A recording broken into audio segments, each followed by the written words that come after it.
minute or so. Okay. Let some people come in. And, Okay. you guys want to tweet it out, Combat Network? I will do that. Let them know. Yeah. But yeah, throwing the rush is risky because if the grab doesn't break, you have to you suffer a lot of recovery from it. See, but then that'd be also a good thing to mention that some characters it still is fine, like Masango and Brass, because you have armor on rush. Oh, well, yeah, activation. True. And then But Masango then with either way, yellow. in that case, you still have to make sure that you're prepared. Yeah, or that, and they have landing lag or something, because if the recovery is still gonna happen, so it's there's gonna be a few seconds where you can't punch. Yeah. Yeah. Oh, and Mummy to an extent. Yeah, Same. true. My Wi-Fi isn't really working that well. I don't know about you. What provider? What provider you got? Oh wow, does that say 1X? Yeah, 1X. Dang, sprint. Yeah.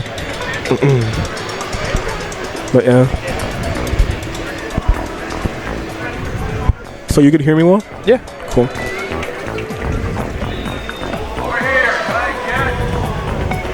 It's a Combat Network. Ready? It's Combat Network, right? Yeah. Okay.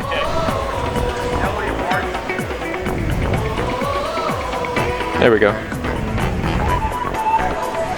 How do you spell it? KOMBAT. Oh, no, you want to do Twitch TV /. What do you mean? So let me. So you'd want to do your tweet and then enter to go down a line and then twitch.tv/Combat Network and it'll make the link. Well, I mean, they're going right into it? I guess so. Oh, okay. All right, cool. All right. So first up, we got Climax and PAG Black Atlas. Black Atlas was at Summer Jam. He plays Min, which I would say is a pretty zoner character, especially with the arms that she has, They take a lot of commitment. They take a while to come back. Meanwhile, we have a Ninjara right there. He's like a jack of all trades, I would say. He's able to be offensive. He's able to be defensive, depending on the situation. Right now, he's going double buffs. Normally, it's a standard glove. Its focus is usually rush building because it doesn't have any element in particular. Yeah. Rush building and rush down. Yeah, typically. Min just got a grab, so her left arm's going to be permanently charged. That's one of her abilities. She's able to permanently charge her left arm. And whenever she air dashes or dashes backwards on the ground, she has a little deflect via her kick. Yeah. How does that benefit her to have a charged arm all the time? Well, because it's permanently charged. In this case, the fire element, so it's always going to knock down their enemy and it's going to do more damage. So especially against heavies like Master Mummy, Max Brass, Misango sometimes, or Mechanica, it's a guaranteed knockdown and it's always there. Oh, and how would that help against Ninjara? Ninjara, well, you kind of want to, it's good to knock him down, at least in this case, because all of her arms are either fire or electric, which electric helps you, get into a grab combo. And against Ninjara, it's good because it lets you take control of the match, especially for her. She's a zoner character, and in some cases aggressive, like if she goes double ram, because Ninjara is all about kind of going with the flow, so if you don't let him get into that flow, then, and you have the control of the match, then you should be golden. Okay. Yeah. So that's good. Good insight about Black Atlas. What's going on with Climax? What's he? With Climax, well, right now I feel like he's going just trying to steal that. Oh yeah. my God. Oh. Okay. All right. There we go. He's trying to just see what Black Atlas does and just pretty much react to it. From what I'm saying, he's trying to wait until he punches, maybe evade a little bit, things like that. For Ninjara, he's a very mobile character. He has one of the fastest movement speed in the game. He also he could teleport when he air dashes, and when he shields, he could also teleport as well. But at the cost of being unable to shield parry, which is when you shield and then you could just deflect their attack. You're going pretty deep in the sauce here, but it's okay. It's okay. So I mean, I'd say for Ninjara, the double buffs aspect is just. They're really hard to control. I mean, you saw that yesterday, right? So Climax is experiencing a lot of that. It's he'll get really close, and then the gloves will go really far left or right. Out of gloves, they have the most homing out of standard gloves. By a ton, yeah. So it's when you're close up, it's trying to home, but they're too close for it to actually hit. So then it causes a whole it makes it difficult to control. For sure, yeah. It feels like they have the most potential, but they're so hard to use, man. You get point blank, and then it's just You breathe on the directionals and they just fly away. You're seeing that right now. He's going for grabs because he keeps missing. Well, a close range of grab is also like just a good option in general. You can't really react to it. You're just guessing. So it's see, there we go. That's it's a blessing and a curse. Well, that was something you pointed out earlier, but it's good to go over like what it means. So when Ninjara blocks, no matter what, he can't control it. He will always teleport. You can kind of influence the direction he teleports, but no matter what, if he blocks something, he's going to teleport. And against I think you can DI it though. Like if you pick a certain direction, he'll go in that direction. Right, you can kind of influence it, but if it's multiple hits, he'll still kind of go back and forth. Which is really bad for rushers sometimes. Yeah. It's like you'll go into the rush. In this case, it's a blessing and the curse. Yeah, so as you saw that was actually really smart. He waited until he threw out the arm. He knows it's going to take a long time to come back, and he rushed. So oh, God. Did you see that, how finicky these gloves are? Not to mention, what's it called, landing lag, too. Because he jumps, so he's like, okay, he's going to fall down. He's going to suffer tons of landing lag, so I'm safe. Oh, got full charge on. In this case, I see that the Min-Min's leading with the Dragon Arm. Yeah. Which is a bit of a risky choice, actually, I would say. I would agree, and I would say if you're gonna use Dragon here, the benefit versus Ninjara is just how incredibly active it is. So if you lead with the first thing and he moves into he could move into the Ram, but alternatively, if he shoots the Ram first, then he could like jump, and you could punish his jumping with the laser itself. Right. Yeah. Exactly. That was actually really smart of him. He just kind of chilled out a little longer. He jumped and then he air dashed, but then he knew if he fell down, he'd get hit. So what he did was he punched to delay his landing. You know what I mean? Yeah. So that way it's like... I think only grabs delay air... I think punches do too, actually. Oh, if you do like both? Any active, like, punch or grab delays your landing by a little bit. So it's looking pretty good for Climax. He's got 5 seconds. I don't even think Black I mean, at this point, he's desperate to get a grab to get something. And then that's just one of the bad things about Min-Min. It's just her arms take so long and they stay so long in the air that somebody can just easily avoid them. She's definitely much stronger if she has like the life advantage or the rush advantage. Because then it's like, oh, you have to come to me. You don't have a choice. So that way I could just like, set up what I want to do. Okay, so Climax walked away with the first set there. But what would you... If Black Atlas could hear you, what would you recommend? Would switch arms or switch approach? I would probably recommend using the Ram on the left arm, because if you fully charge the Ram, not only does fully charging arm on Min-Min permanently charge it, it also makes it like big, like because Girth is a stat in the game. Yeah. And okay. And pretty much what Girth does, it affects how big the arms are, like the active hitbox for it. Yeah, and her left hand when fully charged is like huge. Yeah, like right now you can see the Dragon compared to her right arm is like extremely big. So if she has the Ram on the left, it covers a huge area, for defensive purposes and offensive purposes. It's like a huge arm. Oh my god. And then she could just use the Dragon to just like poke like after she shoots the Ram and to punish. So I don't think we got to actually do introductions because we went right into it, but this is Gore Magala speaking next to me. I'm Gore Magala, and this is Busta. For sure, yeah. So thank you for watching, everybody. I think Climax needs to have a win added to him. Black Atlas is changing his playstyle a little bit. He's making sure to... and he got the rush, too. The change here is just dramatic. Climax needs one. Yeah. Yeah, so I mean he changed up his playstyle a little bit. Yeah, you spoke to him, and he heard. What's Ninjara just looks like an angry lobster when his gloves are pumped up. Like, come at me. He has to be careful with his grabs, though. I'm noticing that he tends to jump and grab a lot, but that's also really risky because if that grab breaks, usually if it hits the ground and it breaks, he's like wide open for like a free punish. Yeah, he's going for a little bit less grabs than he did originally. But he's still jumping off it, though. That's also something that's key to notice. Which obviously Climax is taking advantage of sometimes, especially if he punches while he jumps. There we go. Yeah. So Black Atlas at a big disadvantage. He's got a big hill to climb here. Oh, but that may be he uses the rush. Okay, that's a pretty decent 310 damage. Not bad. Oh, wow. Okay. Sitting pretty, you can really just kind of, if you can just prevent him from building meter, he's fine. Pretty much, yeah. At this point, I feel like Black Atlas should just try to build rush because it's a pretty uphill battle with 37 seconds. Right. There it is. Yeah. Clean punish. So now they're tied up. Yep. 1-1. We'll see if Climax can take the set, or if Black Atlas can, you know. Yeah, Black Atlas, he changed it up really well first round, and now he's got to change it up again. Yeah. It seems that Climax has adjusted a little bit to what he lost to in the first round. Yeah. In this game. Oh, nice. Nice. Double glove rush is incredibly hard to evade, even like for somebody agile like Min Min. Yeah. Yeah. Because there's just so many active hitboxes coming to you at one time. I see in this case, Climax is deciding to zone very much so with the boxing. Yeah, he's keeping his range. With the bus. Because he wants to use them as like offensive tools, but also as defense. Because the bus, when you charge them up, they get bigger. And when they're bigger, it means that you could like just block enemy. Oh, wow. See, in this case, it worked in his favor. It worked out okay. Yeah.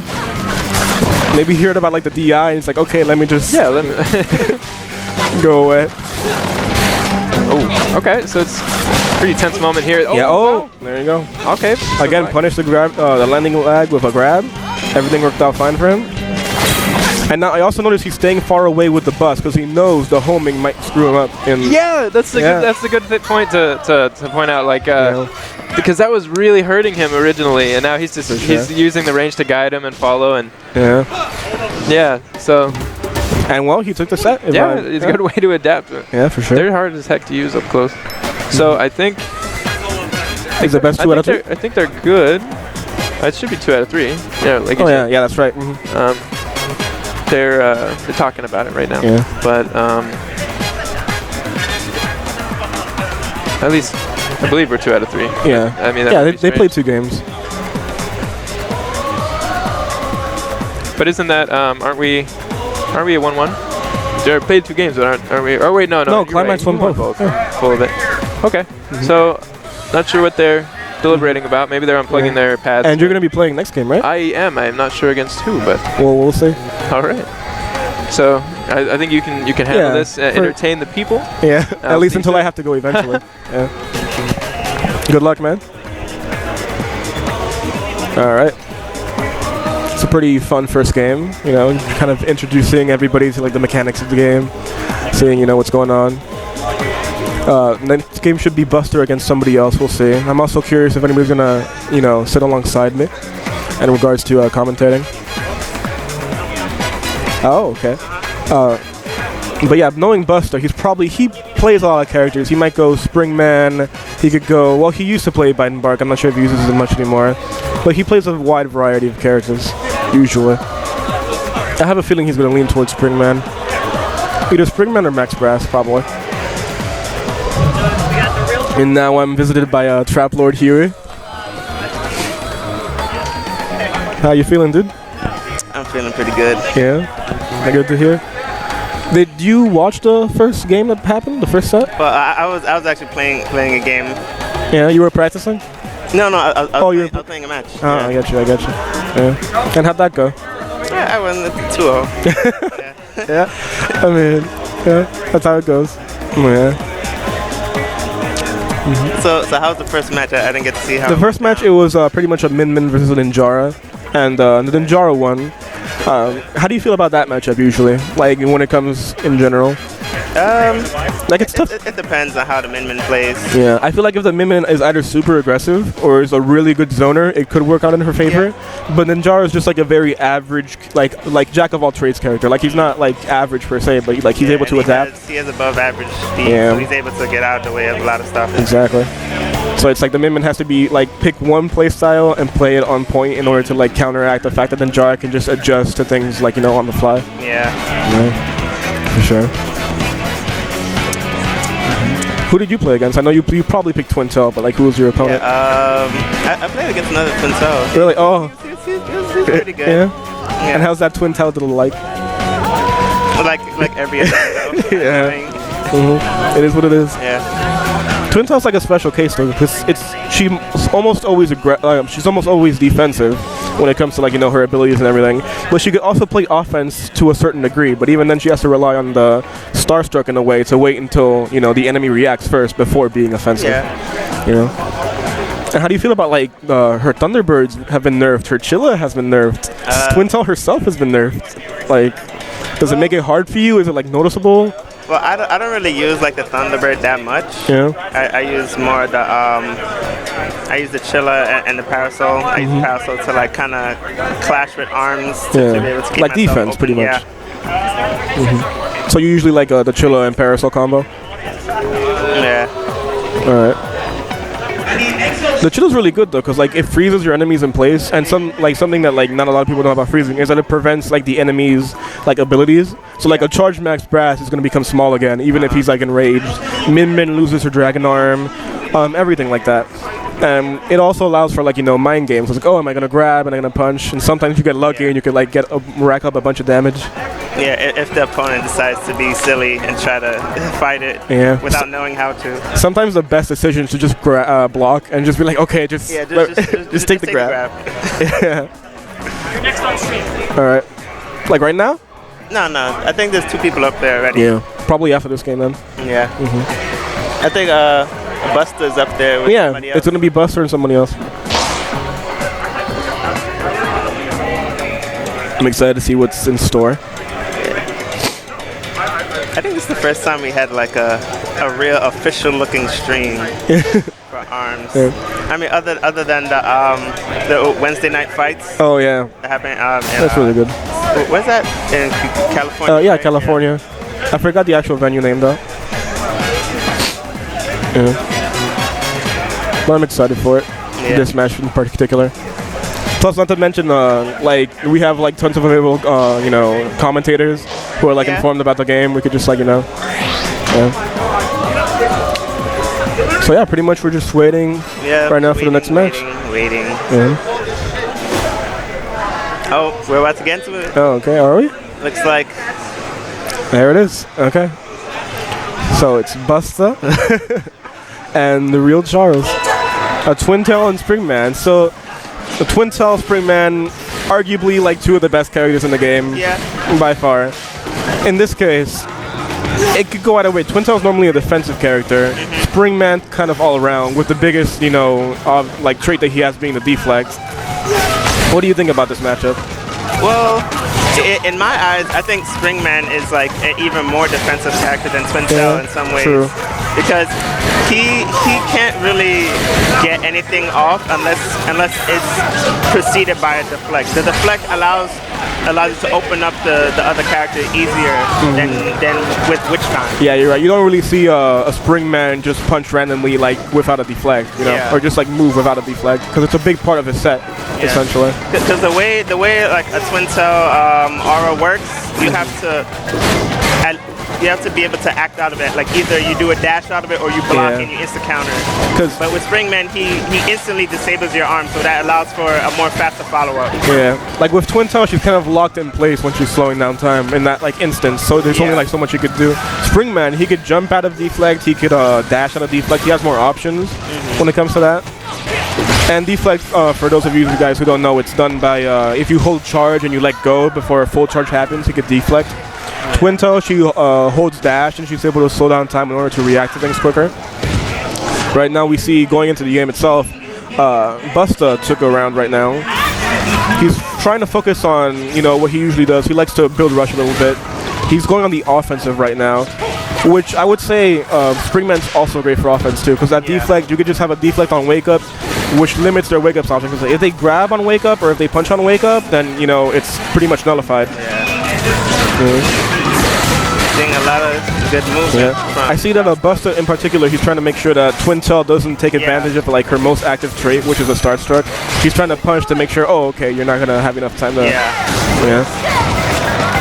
We get a good rush right now, because rush, also for you guys, rush, when you activate rush, any arms that are about to hit you, it's like a deflect itself. It cancels any attack that's incoming. So here we have Busta taking the first game against Charles Cook. A very convincing one, for sure. Let's see if Mr. Cook can make any adjustments in the next match. It's a bit tough though, I have to say, especially with double toasters, because they're like the first, like people would say the beginning of the game, but they're still like really strong, because they're medium weights, which medium is like usually pretty good. They're super fast when charged. They do 120 damage in this particular case when charged. And just in general, there's also gloves, so the glove rush is like really helpful too. And it's just all around they're good gloves. in general. Because the buffs, they're big, but they don't have an element, and they do less damage when charged, and they're also much more slower. Alright, here we are going to match 2 on DNA Lab. Oh, that reminds me. What do you think about Temple Grounds as a map in general in the previous? I like Temple Grounds over Scrapyard. Yeah, fair enough. It still satisfies like the defensive kind of pillars thing, kind of like DNA Lab here too. Personally, I don't really like Temple Grounds that much, but I mean that's just a trait of mine. Yeah, it has like a weird like camera angle due to like the elevation. Yeah. Meanwhile, let's get into this DNA Lab. Also, a defensive map, I would say, as long as there's pillars there. But once the pillars are gone, then it becomes a little bit more open. There you have a nice grab from Charles Cook. Yeah. This map can benefit Twintel, especially I noticed he's using the Thunderbird, the curve around the cylinders. Buster still, staying loyal to his double toasters, trying to provide that offense.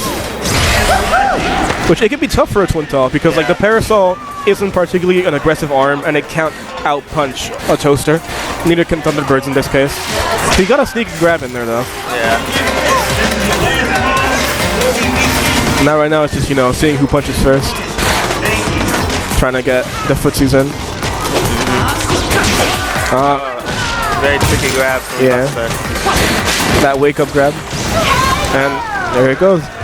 Yeah, first round taken by Buster. For sure. Yeah. Charles Cook is trying to adapt, and I know there's some changes that he's been making. But the question is if he could, adapt enough. Like, boom. Oh, that's always... Narrowly escaped that grab. Yeah, almost. I feel like a piece of a Twintel's heart dies inside when they miss a grab from a Thunderbird. Ooh. Oh no! Usually, if you throw out both arms at the same time, it's like a guaranteed punish. Because if you throw out both arms, you can't really move. But in this case, they both had rush. He tried to punish with a rush, but the double glove rush, man. Like I said, it has like many active hitboxes. Whereas right now, her 2 gloves, the Parasol and the Thunderbird, during rush they only have 1 active hitbox. So like the double gloves just have to hit each of them once, and then he could just keep punching. Yeah. Yeah. I don't see how Cook is going to. This is a very It's a very tough game right now. Struggling in this matchup against man. He's trying his hardest. He's like taking out his attacks, but he's not really getting any hits themselves in. That was very. Is over. And that's that. Yep, that's the game. I'm pretty sure I'm going next, so I'll probably leave you to it soon.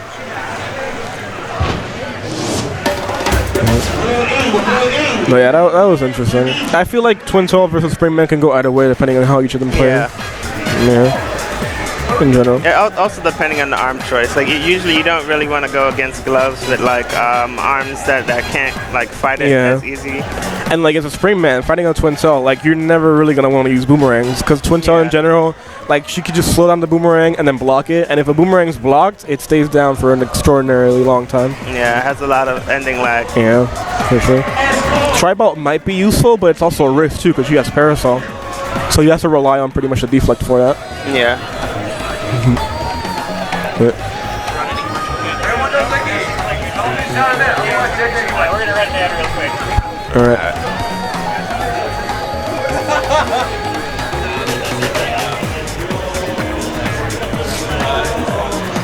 But yeah, pretty much we're just trying to see, setting things up and everything. Yeah.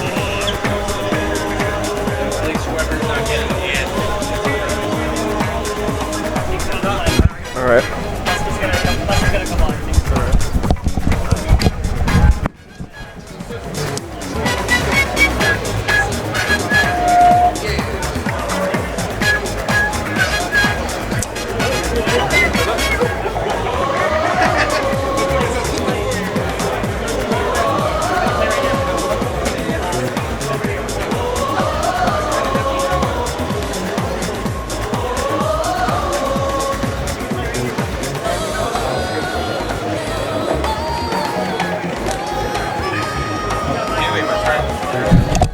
How have you been?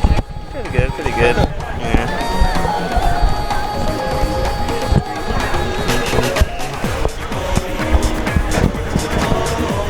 All right. Huey, who do we have next? Well, I see. I heard Gore was going up there. Okay, Gore. Yeah. I don't know who else is there. Is going out. Gore versus the world. Okay. I think your mic maybe want to go a little closer in. Try that. Hello? That's slightly better. All right.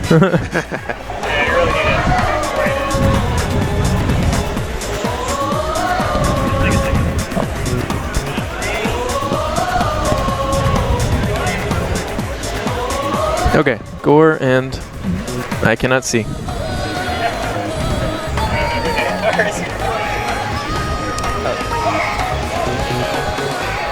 Moosh. Hey, Wes, I need you to report back Moosh. I can barely hear you. I don't think he can hear you. Oh, dang it. I don't think I know how loud I am. Oh, this mic is kind of floppy. Okay. I'll yell at him.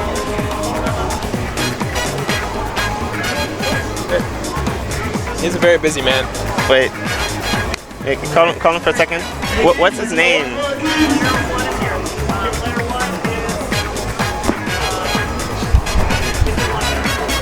Mr. Lucky. Mr. Lucky.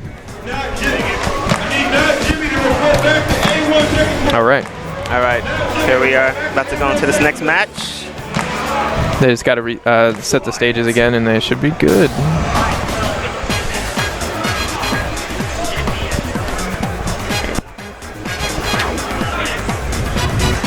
Okay, so we can expect Gore to play probably brass. Yeah. He likes brass in defaults, but not sure who Mr. Lucky plays. Regardless of who Mr. Lucky plays, I would advise him not to get knocked down. Yeah. you wanna avoid being. I would just corner. advise if you're gonna go out, just go out by only getting hit by single hits, and that would be the greatest victory in my eyes. Avoid getting knocked down in the corner versus. I would definitely suggest when it comes to counter picking a stage, probably pick not spring arena, right? Sparring ring. Sparring ring. Not sparring. Never a sparring ring. Sparring. It can go either way with sparring ring since the walls are so far away from the corners. Yeah. That like if he does like jump throw, it won't like break the throw early or anything. But usually like Via Dulce, I would say is a no. Yeah. I think usually good stages against like aggressive players is like usually stages with like pillars. Yeah. Like, temple ground. Oh, to that point, I would say if he ends up picking temple grounds, Gore really dislikes it, so maybe he'll get an advantage, like a mental advantage. Gore sees pillars and he's like, I don't like those pillars. Yeah. Oh wow. Okay. Oh, he plays spring So ring. at least we're getting the toppest of tiers tonight, and this is today. It's still morning. So here we have.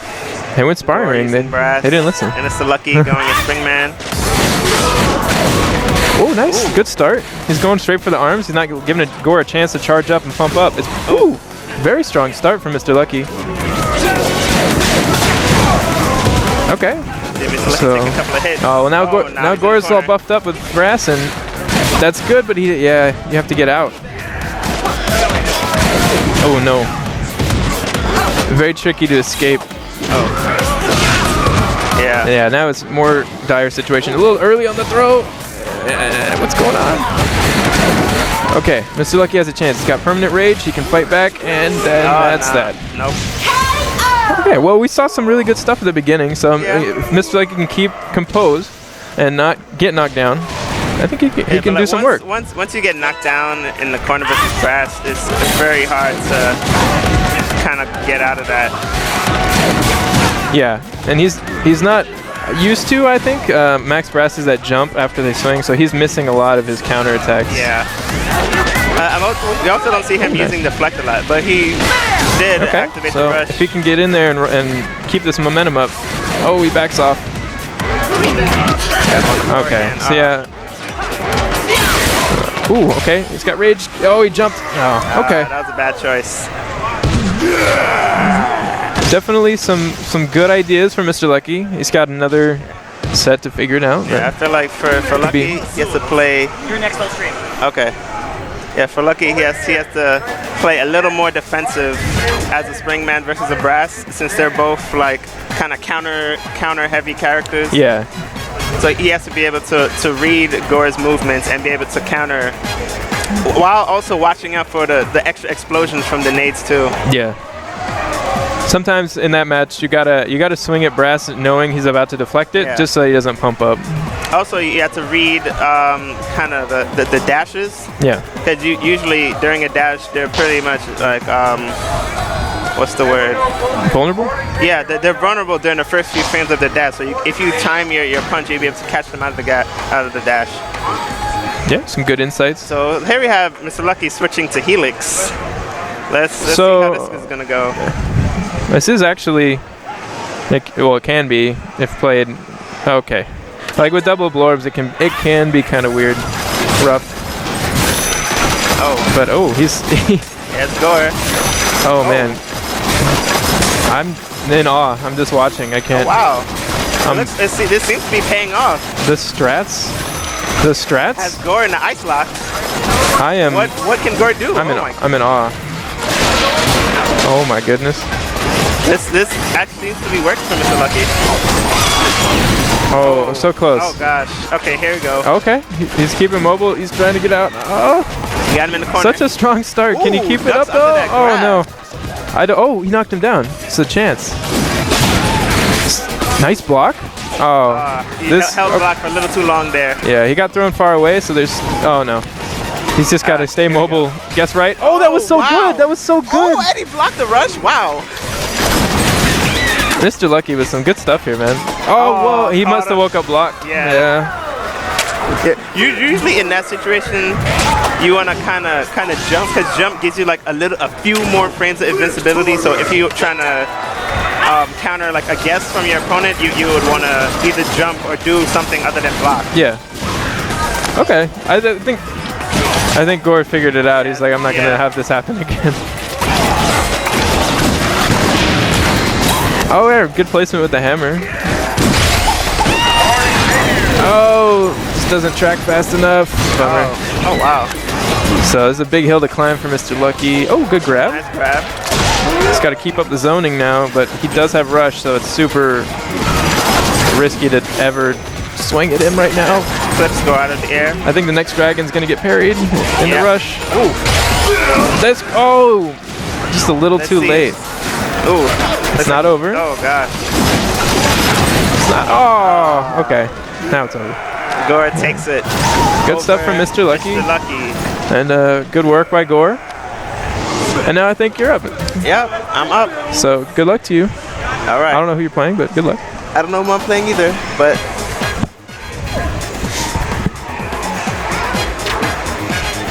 And I'm not sure, but I'm assuming that Gore will be joining me to commentate again. I'm not positive on that. So I hope everybody who's checking out the stream and watching is having a good time. I know my West Coast friends, it's almost 10, which on a weekend might be a little early and I'm out of focus. But if you're watching, thanks. Appreciate it.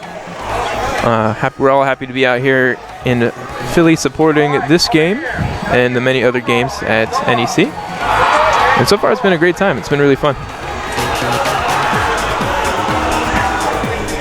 I'm just looking around trying to see if I'm getting someone to come here, but it looks like Gore is on his way back.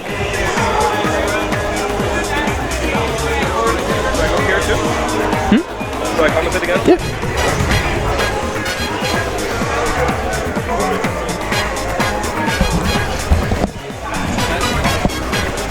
Alright. So now Trap Lord Huey's gonna be live and in action. You gotta force the mic as close as you can. There we go. That sounds much better. Good. There you go. Awesome. So how do you feel about your first match? It was good. Yeah, it was pretty good. The Helix was a surprise. I got a bit of cut off guard at the beginning, but then like, oh okay, I know what he's doing. And I was just able to deflect each of the dragons and just get close where I wanted to be and everything. I needed to set up custom controls though. I ended up playing with the default controls because I'm like, I didn't want to waste time. Do you map block to something else or? Yeah, but then when I went to custom controls, it's like everything was like jumbled up and everything was different. So like, I don't have the time to change every single button to like what I want it to be. So I'll probably just do it next time. Yeah. Well, there's a button you can press to reset custom to like blank slate. Oh, I didn't know that. Yeah. Well, I mean, So, okay. yeah. Now I know. Save yourself the trouble, and it's on the bottom right. I forget which button it is. But The more you know. yeah. I'm excited to see his twin tail. Handy sick. Okay, I got you. Okay. Is this the? No, this is yours. Yeah, that's mine. Has such nice, nice colors on it. Yeah, I like the white and blue. This is his pad. It's very nice. Because for me it's like dark and blue, but then like I feel like white and blue is also like very vibrant. You know. Oh, it's awesome, man. It looks great. They go well together. Yeah. Meanwhile, his Springman was also not that bad either. No, he had some really good ideas. I felt like it was just like he wasn't. I feel like he was unprepared for just like the matchup in general. Yeah, but he had some really good ideas. He did well. He's like, okay, I know he's gonna come in close, so I'll switch to Helix and try to like work things out that way. And it went well for a little bit, but of course you have to like adapt to the situations and everything. Yeah. And Helix is Helix is not that good under pressure. So like once I got in, and it's like especially when Brass has armor. I mean, and a couple armor too. Yeah. I'd imagine Helix has to he can't even. If he's trying to get out of a corner situation, he can't even swing back. He just has to kind of just noodle his way out of there. Pretty much when you go double dragons, he can win. He just has to be really good at zoning and getting like surprise grabs, because double dragon grabs are like super fast.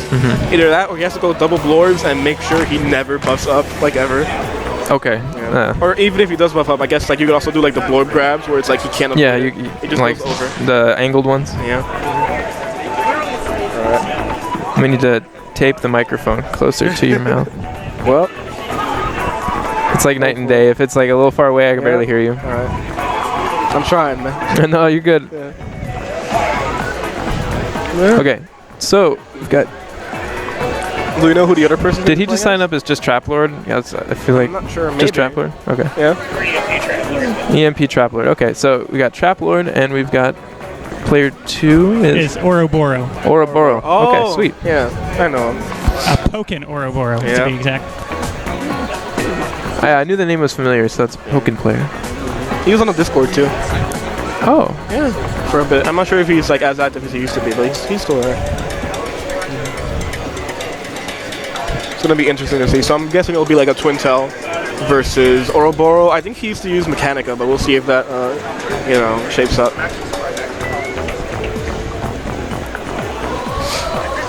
Okay. So, Ouroboros also playing with motion. Oh, really? Yeah. Interesting.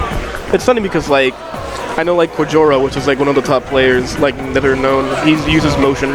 And he uses it because, like, he feels like it aims better for him. Because, like, that's a drawback. For motion controls, the movement can be a little finicky sometimes, but the aiming is, like, on point.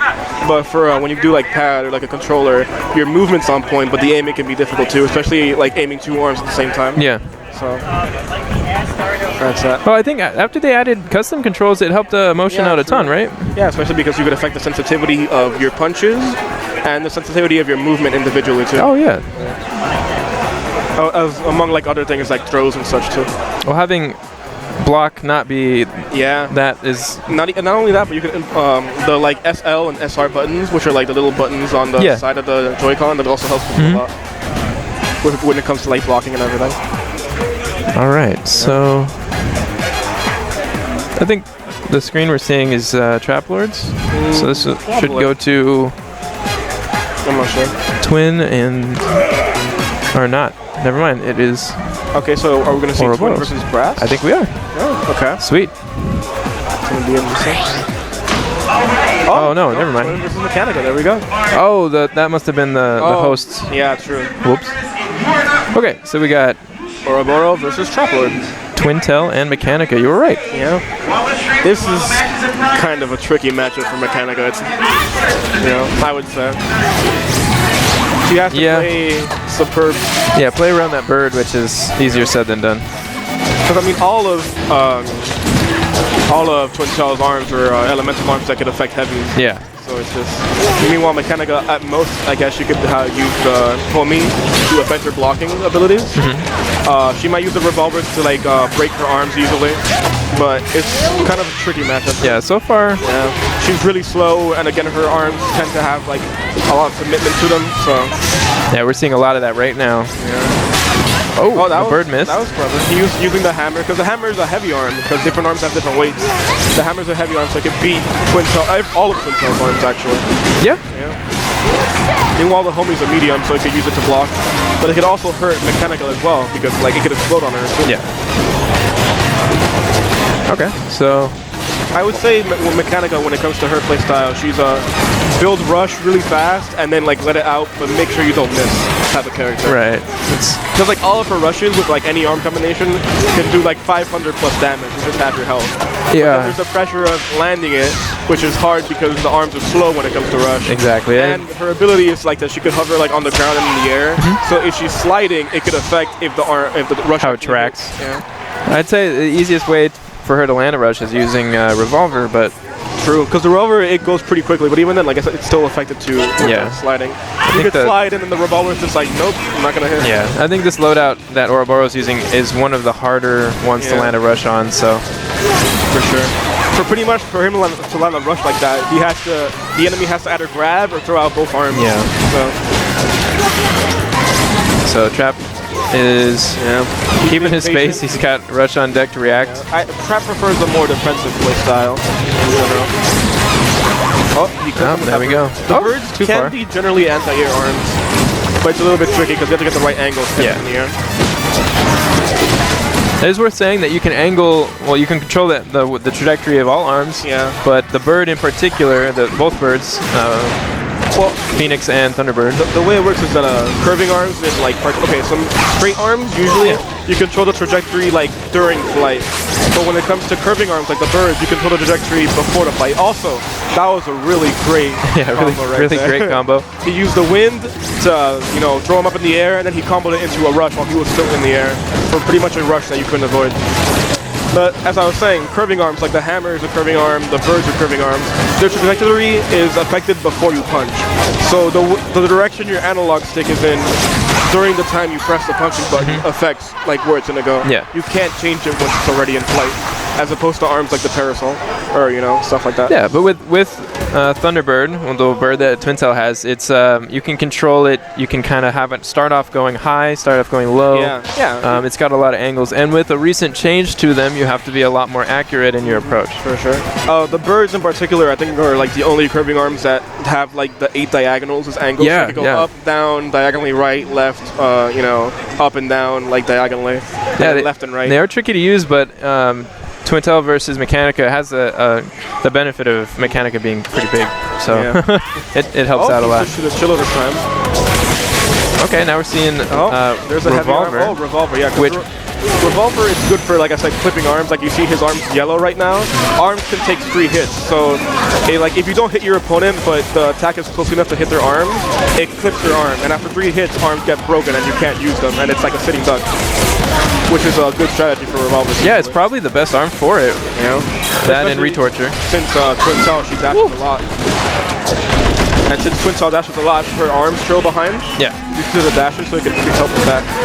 Not to mention the Revolvers also have 3 hits, so it's just like a bunch of things to worry about. However, Trap Lord does have Parasol, which is good against Revolver. Yeah, good against all lights, really. It's kind of giant shield.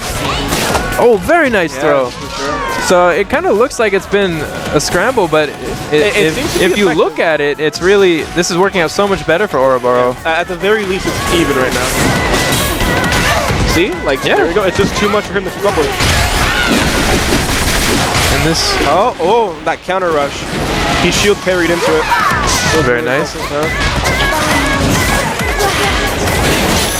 Oh, okay. Chance. There's a chance. Oh, never mind. Oh, he missed with the Chilla? Okay. I feel like Ouroboros at this point, he's like predictably... the next hit could do it. Yeah. And his arm's about to break. Yeah, his shield's about to break too. Trap Lord needs to make some movement happen. He can't block anything, and nice. Clips him with the Parasol. That's also something else to mention. The health of your arms affects the health of your shield too. Yeah. So even if you've never shielded once and somebody has like one arm down to like yellow, it makes your shield yellow already. So it's something to keep in mind. Oh! Okay. Great start from Ouroboros. The changes are so interesting. They're working out. He's using the hammer as a as a defensive option usually, poking with the Revolver, which are generally pretty fast. Ooh. Oh, nice. Man, he got canceled out of rush there. It's tricky because, jump can always go either way. Okay. Oh. Opting not to throw this time. He got clipped out of it the last 3. Okay. That was good. He was able to break that. Oh. Good punish. Yeah, And oh, the arm is broken. Can he actually make this count? He couldn't punish. Okay, it's not over. He's still able to land his. Yeah, he has a chance. He's doing pretty well. Okay. See, that's the thing. Like I said, with Mechanica, it's like you want to be able to actually hit Ouroboros felt like the rush down was a little too much and activated, and Trap just went right through it. I think Ouroboros had 2 rushes this game, and he missed both of them, and they could have made like the difference in a match like this. Yeah, absolutely. I think you're right. I think 2 of them happened. For sure. And I think Trap Lord took that set. Yeah, so that's Ouroboros, he was fierce competition. Yeah, as time went on. Some great ideas. That last set there was really a different approach. And it worked pretty well. It's just, again, with Mechanica, you just have to make sure that you have to hit those rushes. Otherwise, it's like, you're going to miss out. He had the opportunity for like 400 damage at that very end. It's like... Big damage on rushes, but good games to both players. And they both did well. Trap Lord is moving on in the bracket, and Ouroboros is now in loser's side. I wonder who else is going to be fighting next. Yeah, it's really a mystery because I think we did not have a online bracket set up. I think it's all paper bracket from Moosh right now, so no idea who we're up against. GG, isn't it? Yeah, but I checked last night and Arms didn't have. We might now. That'd be cool. All right. But it looks like paper bracket. Moosh is on it. He's on. He's man with a mission. Yeah. Raidel Empire apparently. No what? Raidel Empire is going to be going next apparently. Okay. I'm excited, like, a good chunk of people have joined today. Like, it's good to see people interested and, like, trying it out. Definitely. And we've got some people watching, seated in front of the stage.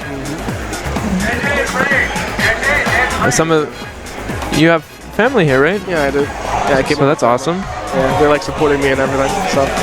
That's really cool. Yeah. Do you have, who's here supporting you? Just parents or? My parents and my aunt and uncle. Oh, that's so cool. Yeah. That's really awesome. It's really nice. But at the same time, it can also be like cursed too, because it's like, all that pressure. Oh yeah.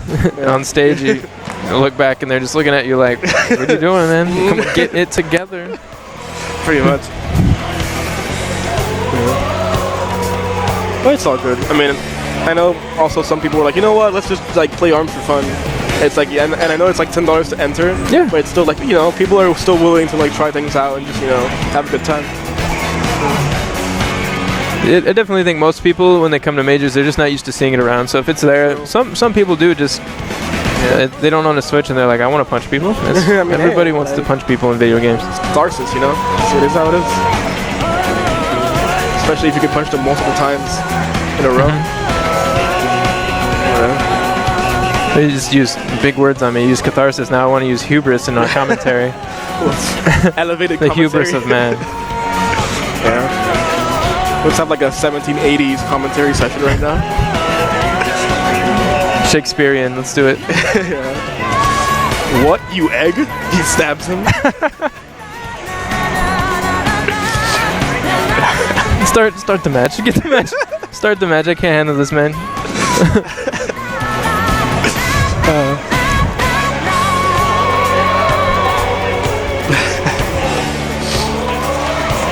I'm excited to see what other characters we'll see. I don't think so we've seen Helix, we've seen Mechanica, we've seen Twin Tail Brass. Spring. We haven't seen a Ninjar. No, we have seen Ninjar and Min Min too. Yes. With Black Atlas. So we're missing Mummy. Mummy, Ribbon Girl, Bite and Bark, Lollipop, Misango, Springtron, and Snake, Kid Cobra. Oh, okay. I think Moosh still plays Ribbon, so Ribbon's around, and then the ones I'm thinking probably not would be maybe Bite and Bark I don't believe, and then Mummy, usually the least two probably that pop up. Kid Cobra's also kind of hard to use in defaults too, I would say. He is a little weird, yeah. He has the worst grounded dash in the game, right? Yeah. Non-charged, he's kind of just, it's like, he's like weighted down. He has a lot of end lag after like the speed dashes. Yeah. And against heavies, it's like an uphill battle because he has to waste his charge to move. So it's like, he either can move fast or he has charged hits, but it's pretty much hard to get both.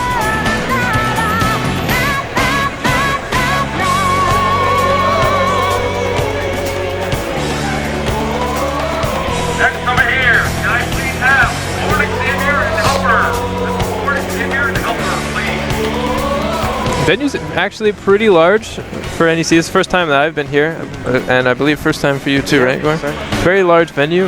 There's more games than I could count going around us. For sure. Tons of people.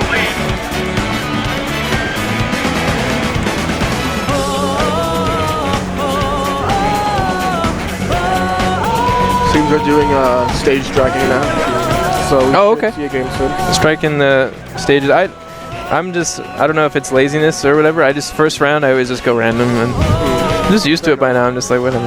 You see, I'm a little different because I make sure it's like one of my stages have to be either like Sparring Ring or like Buster Beach or Mausoleum. Oh man, I was with you until you said Buster Beach, and if I had to start on Buster Beach, I would just be like, oh no. I'd only be okay with it if it was random. If I actually picked it, I'd be like, oh no. Like I have to make sure I ban DNA. Like I'm not gonna allow DNA. You're really not about the pillars, huh? Like just like, stages with a lot of pillars I'm a very aggro, at least here I'm a very aggro like focused player. So starting off on like Sparring Ring is like a very disadvantaged state for my opponent because it's like, well, if he charges up, you know, it's a downhill battle from there or up. Isn't it just slightly harder for Brass to do his thing in Sparring Ring since the walls are further back? It's slightly. Like it's not as like easy as say Spring Stadium. Oh wow. Oh, yeah? Okay. Next up is going to be me and Climax and you guys. Okay. Cool. And we're at top 8. Okay. Okay. Oof, that's interesting news. Because I know we had friendlies yesterday, so we'll see how that goes. So he just said Climax and Moosh are I think so. after what we have here, and then after that is Gore and myself. Yeah. That'll be something. So we ran through like half the cast yesterday in friendlies. Are you gonna just do Brass? Are we gonna have to do this like crazy logistical game? How about we find out first? Oh, okay. All right. Yeah. He's just like, Yeah, that's all you can say. We went through like 6 different characters. Yeah. Just to like test out the matchups and everything. Okay, 5 different characters. Your Bite and Bark, I don't think is a real. we don't. I don't think that's a tournament. I don't think that's a tournament character for you. We don't talk about my Bite and Bark. I'm a disgrace to the doggo. I think it's time we all just accept the doggo was carrying us all this whole time. I mean, they even buffed the doggo, so that's like even more evidence of that. But they nerfed the actual robot, man. Pobrecito.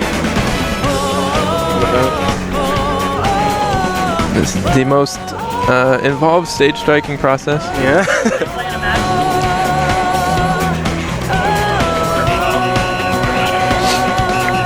Apparently, there's somebody who's not even in the lobby yet. Get it together. Come on. It's all good.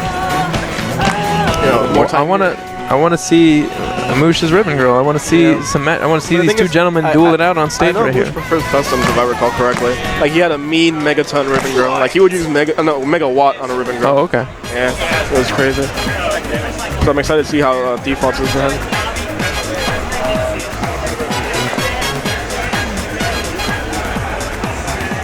And considering I know I'm going against you eventually, I'm going to have to get those custom controls on point. Yeah.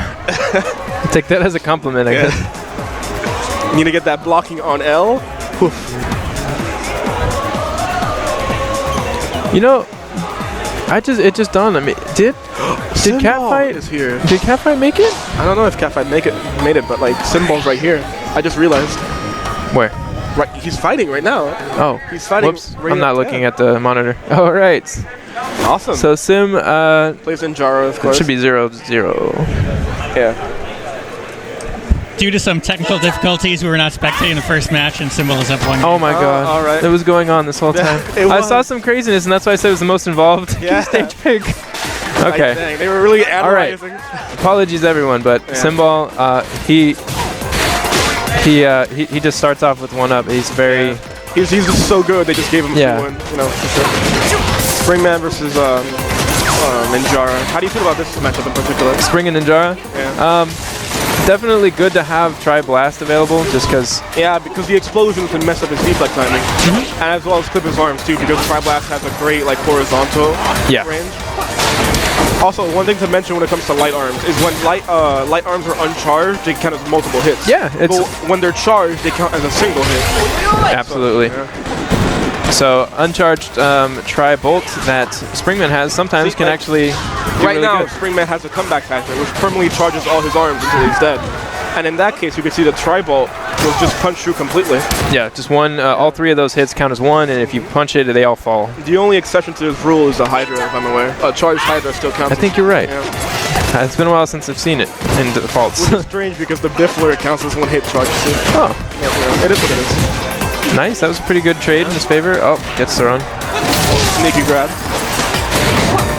It's actually I don't see many Ninjaros use the chakra much usually. I know Sim is a fan of it. It turned out to be a good pick in this sense because it really does good work versus the tri-bolt. That was actually really clever. He was blocking, but he didn't actually go for the grab. He grabbed, but he intentionally missed. Yeah. In order to get him to move to get that Russian, which was really clever. And then boom, Symbol takes the next game. Oh, that's that then. Man, we only got to see one, but hey, it's all right. He's don't worry, we'll get to see Moosh. You know. He's a 2-0 for Sim. Good game that we witnessed to Rage Del Empire, but I'm sure both were hard fought. Yeah, for sure.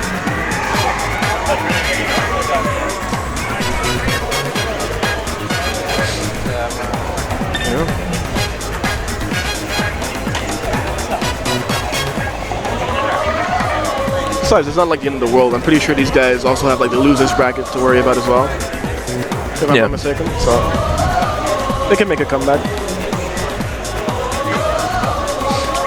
Oh. Did Catfight ever make it? Well, he makes like a surprise appearance. It's like challenger approaching. Yeah, and just special arrangements like we do our set and winners, just sits down and Catfight's there. Yeah. Or Catfight's like too late to make it here, so he just sits down, just kind of like salty. He's like, that could have been me. Well, I hope if he's stopping by that he reached out to Moosh or something. Yeah, sure. Or maybe he's just in Pokken right now. This what? Maybe he's in Pokken right now. You know that's true. Yeah. It's possible. I'm pretty sure they're running at the same time, aren't they? So I guess if he had to prioritize one, he'd probably go with Pokken. Yeah, that could be. And I know Rog had like family or something, a special event going on, but I was kind of like a little bit worried about Rog because he's a good player. Yeah, no, he's definitely a good player. And then like he uses characters like I don't really play with against that much. Who does he use besides Min? Lollipop. Oh, okay. Yeah.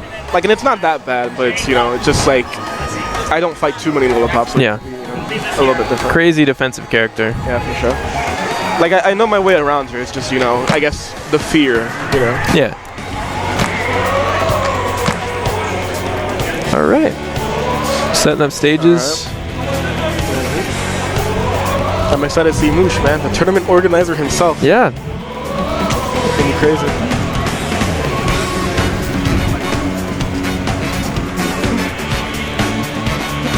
And wait, the paper brackets here. I want to look at this. Yeah.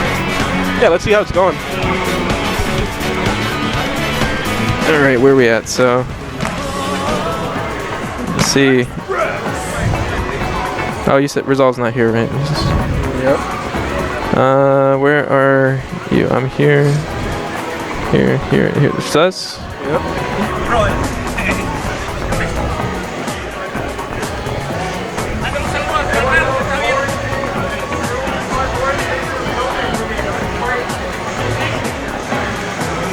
No, yeah, Cat didn't make it. It's 2 buys, so he's already out, I believe. 2 DQs, I mean. And then that was Ray and Sim. So the winner between our match, Gore, will play Sim. Alright. And then on the other side, the winner of Climax and Moosh will play against Trap, and then that'll be, wow, we're really close up. Yeah. I'm gonna leave this over here.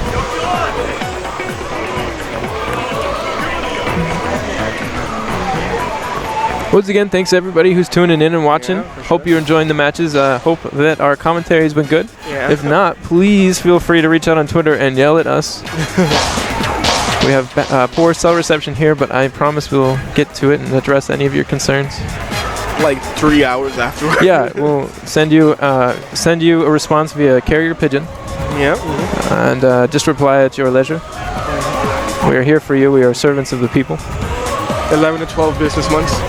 Yeah. All right, Moosh and opponent. What's his name? You know his name, right? The gentleman? Climax. Yeah. Climax. From before. I see. You say you're not a face person. Clearly, I'm not. Cause I can't see. I just see. Well, it's almost as if the jackets monitors from are in here. the way. Yeah. You can't really see the face. Okay. Oh, so Moosh is going twin towel. I see. I guess he's on a ribbon in the default. He's like, I'm tired of this. I'm going to the twin. Yeah. Like, I'm not gonna take that. Wow, was that a little? He's doing a little dance, man. Yeah. Sometimes, like I can kind of agree. As Ninjara, when you get pillars, you just get really happy. It just works out great. Oh, he broke his own pillar. That's a valid tactic, though. You know, getting in their head and everything. So I know in the past, Moosh has definitely been outspoken about his hatred of double buffs. So we'll see if he's overcome it. There it is again. That like whole come and get me. I see. I respect the person who enter a tournament to dance. Yeah. It's very. It must be liberating. For sure. Climax is pretty much just laying low. He's like, like, I know you're a twin cell. You're gonna be defensive, so I'll just like out defense. To his credit, it's working out fantastically. Besides that hit, but the thing is, like, life is pretty equal right about now. The moment twin cell has a significant life lead, it's pretty much over. Yeah. Especially with like 36 seconds. I mean, left. yeah, exactly. 30 seconds, and not much has happened except dancing and frustration. And so he could easily just clutch this out last couple seconds. I think what he's trying to do. Oh, there he goes. He's just trying to evade for like the next 23 seconds, I'd say. There it is. So Back close. grab.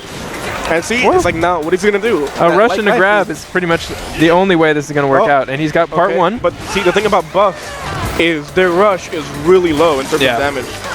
And now he still doesn't have a life lead. Okay. See, now the twin tail can just be like, I'm gonna wait until you attack and I'm just gonna punish. So there you go, and I'm pretty sure that's that. Yeah. Yeah. Technically not a timeout. Yeah, you're right. You're right. Yeah. So Climax has to make some changes. He no longer has pillars.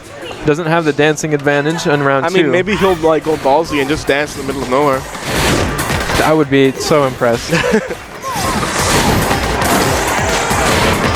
Man, if I was Climax, as soon as every match is over, I'd just go find a setup and practice buffs because these things are crazy. Yeah. Oh. He's still missing. Oh, he's so close to landing one. See, buffs are really hard to land, man. The mix of homing and actual like manual input. Oh, good. He shot that parry there. This guy, And now they're playing the rush game. They both have it. Who will act on it? But I mean, at this point, Twin Talk can just lay back and do nothing, especially after that. Yeah. So it's just like, oof. And from this point, like Climax needs to land one. Oh no. Okay, Climax has to make some good plays. Just get in there, bait rush. That's the only way this is gonna work out. Even if he baits rush, he still has to chip away. He still has a big hill to climb, but I mean, he's not dead. But now it's like, okay, get rid of 90% of her health. Oh. Okay, now be on the lookout for 6 back-to-back throws, and we were right on the first one. That's the only way, really. That's something also people have to watch out for. People, when they get desperate and like at low life, they tend to grab a lot because of the whole like, oof, I can get big damage in there. But then it's really easy to break a grab.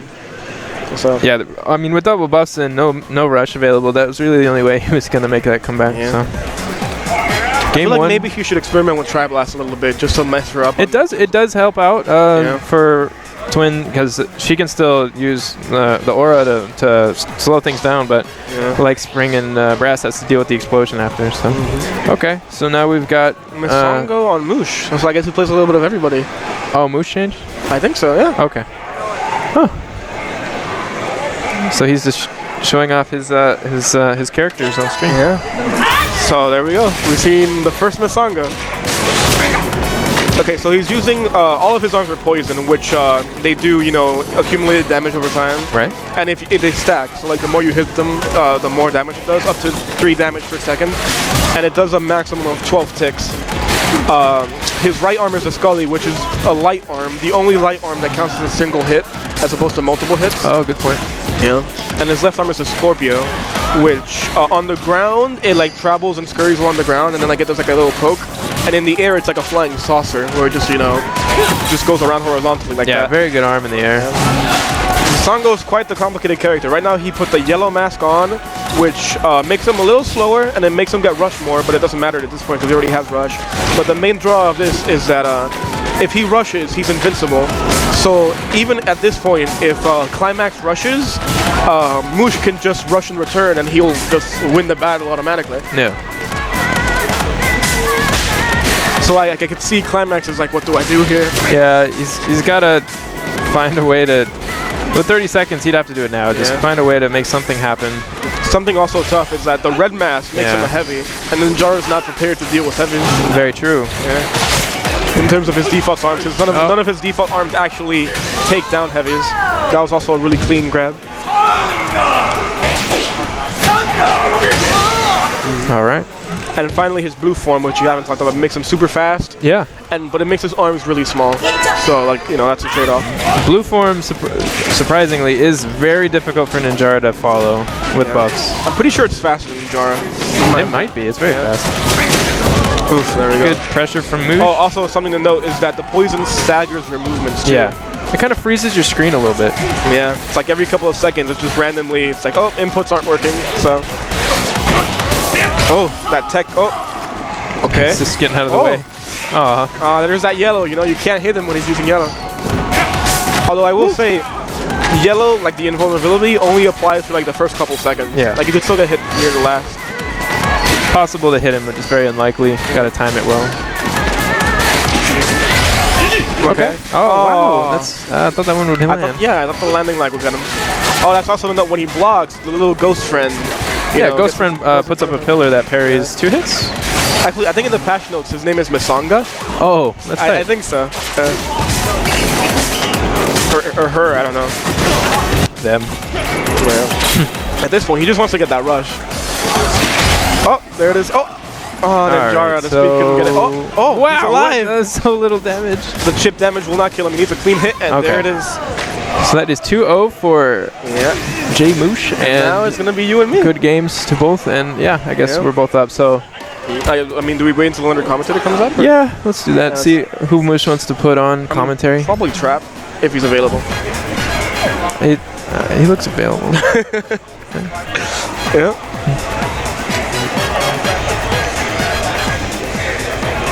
I'm a bit nervous, man. Oh yeah? Yeah, a little bit. Because, I mean, it's like my first big tournament and everything. And I get nervous in tournaments in general, like online. So it's like, well. No, you'll be fine. Yeah. We'll see how it goes. But yeah, man, good luck. Good luck to you as well. Okay. Well. Alright. Yeah.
What's up? Oh, what's up, man? Symbol SYMBAL.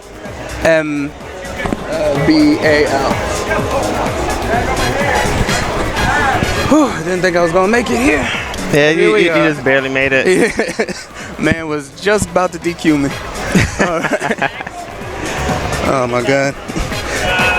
I wish I could see y'all in the chat right now, see how y'all feeling about the tournament, but sadly the service in here is garbage. But I know y'all having a good time. It's been a hype tournament so far. And now who we got? Now we got Gore versus Busta next. Yeah. I don't know. I didn't. Did Gore or Busta fight anybody yet, or is this their first match? No, they fought a few people before. Oh man. But this is their first match versus each other. Yeah, this is gonna be hype. Yeah. Oh man. Alright, let me see what the Discord is saying. I feel like I'm a little bit. The camera. There we go. All right. For those of y'all that don't know, Gore Magala is one of the usually in the top 10 on the leaderboard. And Busta, I believe he won. What was it, Summer Jam? Yeah, he won Summer Jam. When he repped the Ninja Squad, then he turned to the Spring. Needless to say, I'm very hurt. He turned coat. now he's a Spring boy now. Yeah. I don't blame him, man. That Spring man, he gets in you and you just can't let Spring go. man's pretty broken.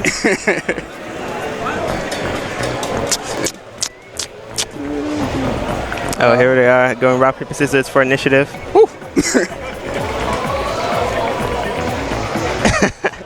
They decided whether to go on 3 or on shoot. No serious. Lagging and rock, paper, scissors.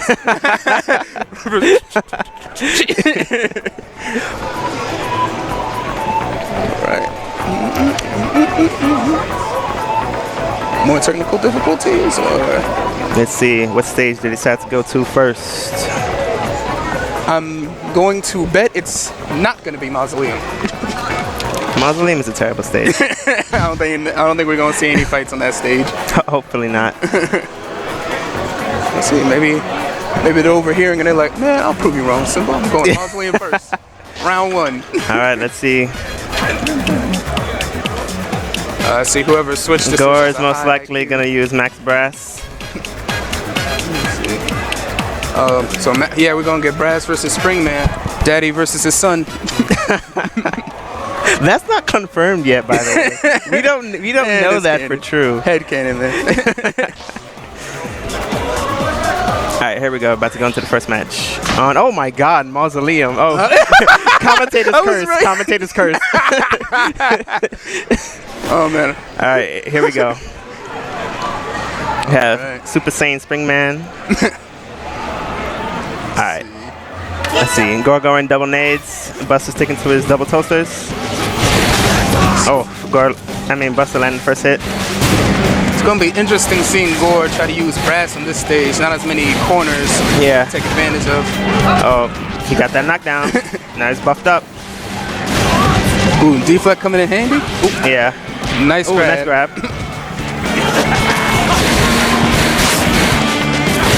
You see them? Look like Busta got Gore in the corner. Yeah, Busta really has control over the stage right now. Oh man, look at that boy dancing. All right, Gore getting enraged. I predict a rush confirm or rush counter. Right there. Punish. Yeah. Right there. That was an easy punish. Oh man, very convincing on Busta's end. Well, the only good thing is that now Gore gets to start with the initiative on rush in this next round. So hopefully he's able to take this one. Gore's he gets a knockdown. Oh, nice grab. Gore looking to turn the tide. 2 grabs in a row. Oh, that was baby, 3. Triple. Oh, went for 4. Can't make it. All right. Oh, nice rush punish. Oh man, wow. Gore did not take that loss. Damn. Well, that first round. Came back hungry. Well, maybe Busta has a little bit of initiative in this round since he's up on rush. All right. Looking like Busta's playing a bit more cautious right now. In the corner. Gore just not giving him a chance to breathe. Yep. Those explosions are pretty. Oh man. Oh man, Busta got no room. Ooh, nice. But he gets a grab. Nice. It's gonna be really needed to get that space. He might want to. Oh, nice. Another Busta, grab. Busta's trying to return the favor. Nah. Got too That greedy. was a bad choice. Well, he has that comeback factor. Yeah, so anything can happen. Ooh, right there. Oh, that was smart. That was smart. Nice. But he wasn't able to get any damage off the rush. Oof. Like I said, anything can happen. But just trying to take any opening he can get now. Oh, and the nades are gonna do it. Caught him on the dash recovery. Oh man, good game. Yeah, that's one of the major ways to get clipped by something in this game. Trying to dash away from something. Oh yeah, especially when it got explosion. Yeah, that's a wrap. Let's see what adjustments Busta is going to be making. Is he gonna perhaps go a Spring Tron? Nope. Same. But now we're at DNA Lab. Ooh, that's gonna be interesting. We're gonna see a lot of defensive play from Busta in this round, I predict. Think so? Using the pillars to his advantage, probably. That's true, yeah. But I don't know. He's not using boomerang. Interesting. Yeah. He's probably gonna play straight in the middle then. Ooh, nice grab. Broke one of the pillars. Has Gore in the corner. Ooh, Busta's keeping him right where he wants him. Yep. Nice. I wonder if we're gonna see a repeat of the first game. Probably. It looks like it.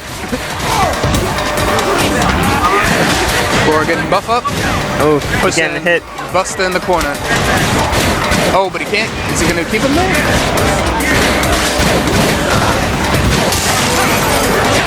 Oof, nice grab from Gore. He has it pretty much tied up at this point. Ooh, nice that grab. Is gonna be it was a smart choice to take the grab instead of trying to thing it. Oh, but he got the right there. Yeah. I feel like he got the rush anyway. Yeah. Well, sometimes it's better not to take chances. True. Like sometimes you look at your opponent's rush and you see how much rush you have and you just decide to spend it. Yeah. Or burn and rush early. Smart choice. Get that early lead. He's gonna get it back really quickly. Ooh, nice surprise grab. The wake up grab. Oof, nice counter grab. Yeah, that's the problem with all right, now big old body, easy to grab. Yep.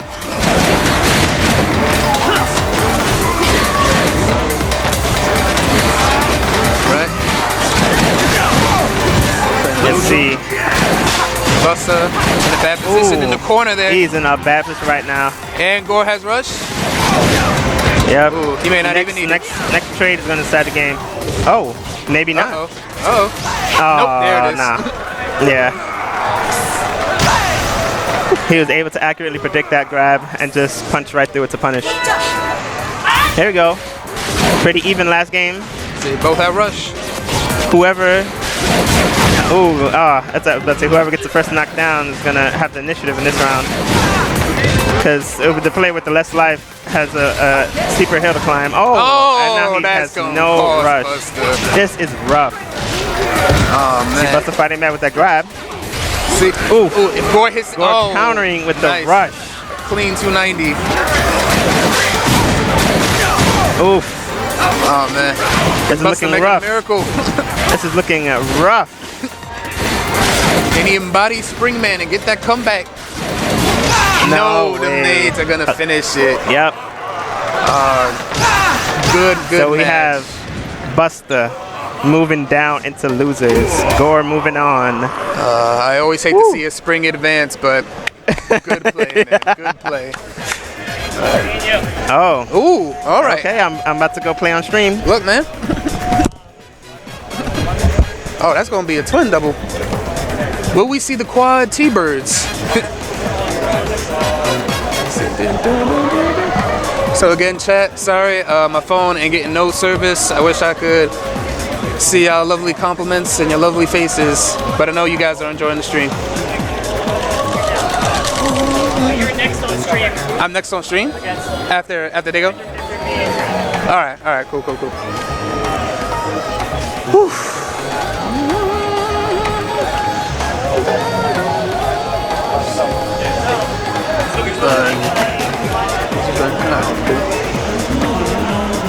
Let me see if I can get a little bit. Give me something. Connecting. Let's just leave it doing that.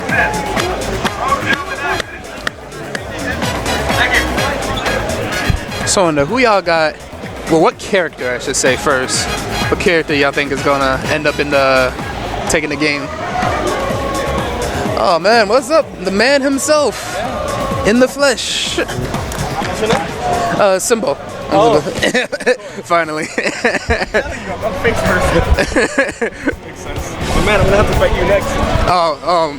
I'm not looking forward to that. Yeah. Man. We'll see. But I don't know, defaults, it could be a different story. But we'll see, man. I don't know what I think I played you in defaults like a few times. A couple of times, I think. I know I caught you once when you were practicing defaults with Helix. See. So how you feeling after that match, man? It was like, because we played friendlies yesterday, so I think he had like a little bit more of a heads up. But I was able to like, still go through with it. Yeah. Oh, yeah. Oh, of course. It's fine. But yeah. Yeah, it looked like y'all already had a feel for how each other was going to fight, so yeah, for sure. Really interesting match. I mean, that's like a good thing and a bad thing when it comes to like friendlies, Yeah. You always take that risk that he going to download you. Pretty much. But it was still fun, He did like take a few rounds off me, so I'm like, oh, dang, I can't mess up. I seen in that first round of Mausoleum, you're like, no, we ain't doing that. I'm like, no, not today. Man came back, got the triple grab. Yeah. And almost got that fourth. They never expect the third grab. Surely he won't go again. Well, no, that's the thing though, because like you have like a lot of options to select. Because I had rush when I was grabbing, so I'm like, I'm just gonna keep grabbing. If you break my grab, I'm gonna rush. You get hit with that rush. That's so powerful. That's kind of the same thing with like the ice, too. Yeah. At a certain point, you should just be like, screw it, just let me take the rush. Kind of like with the ice, just let me take the grab. I'm like, anytime I'm backing in the corner, sometimes it's worth it to eat that grab if you can get that distance. But well, it depends on the map too, like the character. Because some characters their grabs throw you like completely on the other side. That's true. Yeah. Other characters are just not. There you are. You're in the corner again. Especially with Brass, that mile wide grab that sends you across the net, he gonna be right back in your face. The thing with Max Brass's grab is that it recharges the timer for his armor state. Oh, right. So it's like I don't have to worry about buffing up after grabbing. Yep. So it's like, I'll just throw you and I'll just keep on dashing to get to you. Right next to you. So, hey, what's up? There's no point. I don't have like to wait, to like charge up. Exactly. Yeah. And that's a scary man right there. As opposed to like, for example, Springtron, like his grabs, they don't charge him up. Right. So he has to EMP, and even then it's not guaranteed. Yeah, and then he has to risk it, get that distance. So different things. Yeah. So now Trap was in the fight. I'm not sure who he's fighting though. Let's see. I think we're gonna get the twin double. He's fighting J Moosh. Oh well, Moosh does he? Oh no, I thought he played Ribbon though.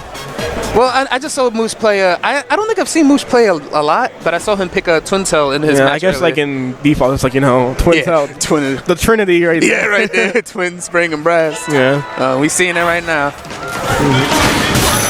Trap going with his signature twin. So how do you feel about this? Feel about Temple Grounds? Well, I guess no. This matchup in general when it comes to like Moosh and Trap Lord, but we can also talk about Temple Grounds too. Well, I haven't seen Moosh fight that much, but in the matchup, Moosh is using Springman, which is another character. First he went Twin Tail, then he went Misongo, and now he's going Springman. I mean, he's pretty renaissance. If I was a betting boy, I'd always bet on Springman since that's Springman. But Trap's twin is Twin Tail also is pretty good. And then Temple Grounds in general, how do you feel about it? No, I love Temple Grounds. Man. And I was going to say, too, I know, I remember you were saying, like, you had issues with it, but man, I love this stage. Music, everything. It has the perfect space for me. For me, it's like, I feel like when all four pillars are there, it's like there's not that much space. So it's like there's more like people hiding behind the pillars in this stage compared to other stages. That's true. There's a lot of room to hide in the pillars. Like in DNA, there's a bunch of space in the middle. In Scrapyard, there's a bunch of space like everywhere else. So it's kind of it's interesting to me though, because then this stage is kind of like the reverse of Mausoleum. Like it starts super defensive, and then when the pillar's destroyed, then it goes super aggro. Pretty much. Trap landing that rush. But also, like, if somebody's cornering you while two pillars are, like, on the opposite side, it's like you can't escape either. That's true. Yeah. Also depends on the arms you have. Yeah, true. For me, I visualize the stage as, like, a Cinema Do, but with breakable cars. Ooh. Like, there's four pillars. I wouldn't go that there are, like, in the same places as the cars are, and the structure's also, like, a semicircle. It does have that cone, it has that sort of branching out shape. Oh, wow. Oh, yeah. Trap taking it.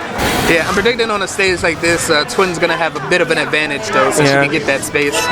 But pretty much when it comes to Twin, it's like, how much damage can you do to her? how much life does she have, Right. and who has rush, right? That's what it comes down to. Something I'm noticing is that Moosh isn't really using his deflect to block attacks that much. Yeah, I think he's looking more for openings like that right there to get that rush. I noticed that if you deflect a parasol, it leaves them really wide open. Yeah, because parasol being super slow. It's a commitment. Okay, we see Moosh doing a little bit more work, but Trap has rush, so we'll see how this goes. He wants to get out of the corner. He better not get hit by the parasol and get like the combo. And Moosh is gonna escape that corner. Ooh, he shouldn't have gone for that grab, because at least if he only used one punch to counter, he maybe would have made it out. Ladies and gentlemen, you gotta respect the rush. He still has slightly. Oh, never mind. No more health lead anymore. There it goes. But he's about to get rush again, so this could, make or break it. Oh, but his shield's running low. Yeah, too. his shield is low. I'm about to say, I don't know. I feel like with double glove, I'd probably. Ooh. Nice okay. grab. Okay. Surprise weapon grab. And he goes for another one. Oh, because he has rush, so he can technically keep grabbing, and it doesn't matter. Well, like it still matters because like if you grab and they don't break the grab, you have like a huge amount of recovery when it comes to rush. Right. So you have to make sure that they're gonna break the grab and that you can react to it in time. Right there, I was about to say, I was worried that rush could change things. 10 seconds left. Just wait it out, man. Just wait it out. No, he's gonna go for it. He's gonna go for it. This is like a draw. Like this is. Oh no. Oh, nice. Woo. Man, right? Last second. All right, we got a match here. 1-1. And Moosh has the rush lead. Oh, this. And in the case like this, you kind of want to like use rush as optimally and as fast as possible. Yeah. Like against a twin tail, you don't want to save your rush because you want to make sure she gets hit by as many as possible. Exactly. Yeah, that rush is one of your best confirmed. Especially with like double gloves. Like let's be honest here. Yeah, that's what I'm thinking. I'm thinking like especially with the pillars going. Wait, his arms are clipped, so his guard's gonna be a little like weaker. Oh, he went for the and he landed it. Yeah. Nice. Because of the height difference there. His arm's still weak. It's yellow. One more hit and then his right arm will be broken. So it'll leave him completely. He goes for the rush. I wouldn't have done that. Yeah. Oh no. Counter rush. Punishment. But he was able to block a little bit of it. Still that little damage, like I was saying. Yeah. You want to get as much damage in the twin as you can. Oh, now they just going at it. They're boxing. But like double toasters is always going to beat out, especially like when there's a parasol. Yeah. That's what Parasol can't outbeat it. It's like you're saying, like I feel like at this point with the pillars down, Moosh may want to just box Twin Tail into a corner if they get that rush up. Yeah. Pressure that slow parasol. He's trying to, but like Trap is really good when it comes to trading punches and making sure, not to get hit. Ooh, that was close. It's all about footsies right now. Oh, now Trap's gonna be like, we both have rush. What you gonna do? What's gonna happen? He knows. And Trap has the slight health lead. So. It's gonna be on who takes the risk. And it's looking like Moosh is going to be willing to take that risk. Moosh cannot jump. I mean, grab. Ooh, got the shield just in time. Oh, no. He knocked him out of rush. Is that and enough? He has slight left. Is that enough? No, why? Oh, man. He was about to win. If only he didn't block. He just... I can't tell if that was like a perfect mix-up by Trap or Moosh just lost focus for a second. Maybe I feel like Moosh saw 1 second. It's like, okay, I'm good. Yeah, he got too comfortable. But you can still act a little bit after the time runs out. So it's like I think they did a patch recently where like you could still put more. You can move more after. They made it so, and they also made it so like when you're blocking after time runs out, like it actually stays. Because before it's like they would just drop. Once 0 hits, it's like you can't block anymore. And if somebody did like a rush, it's like there you go, you're screwed. Let's see what we're gonna see now. All right, Buster Beach, same matchup. This stage, I feel like Moosh is going to be a bit more comfortable. He has some nice corners. He has some space too. Because I feel like this stage can be both. I primarily saw it like as an offensive stage, but I can also see like how sometimes it could be a nice defense. People can lean back. I even like the stage for the zoning sometimes. Really, it's arguably one of the most balanced stages in the game. For sure. They can go both ways. Okay, so right now I see Moosh is just trying to get that rush right there. And he has a sizable lead when it comes to rush. Right now I don't think a single first blood hasn't been drawn yet. We'll see how that goes. That corner? I don't, like, the thing about Twin Tail in the air is, like, if she doesn't punch in the air, she has a safe landing, guaranteed. Because she has, like, Starstruck on landing if she doesn't punch. Which time is strong. Yeah. Axis, Aura, all those different names. Now they both, like, see, it's like... Yeah. What's now going it's on? just rush game. I think at this point, Moose should just poke and try to get, like, arm breaks. Because something he could do is, like, at least get one arm to, like, yellow, and then just rush, and then he can't block his rush because the shield's going to be weakened. So at least he'll get some damage in. A little bit. Yeah. Moose likes to, you know, take those risks with those grabs. They're costing him. If there's one thing I learned, is you never grab a Twin Tail once you've been Starstruck. You don't do it. Like, unless they like a careless Twin Tail, you just don't bother. The only time you do it is like right there, like on wake up, like before it even activates. But once it's active, it's like, don't take that risk. No grab, no grab. All right.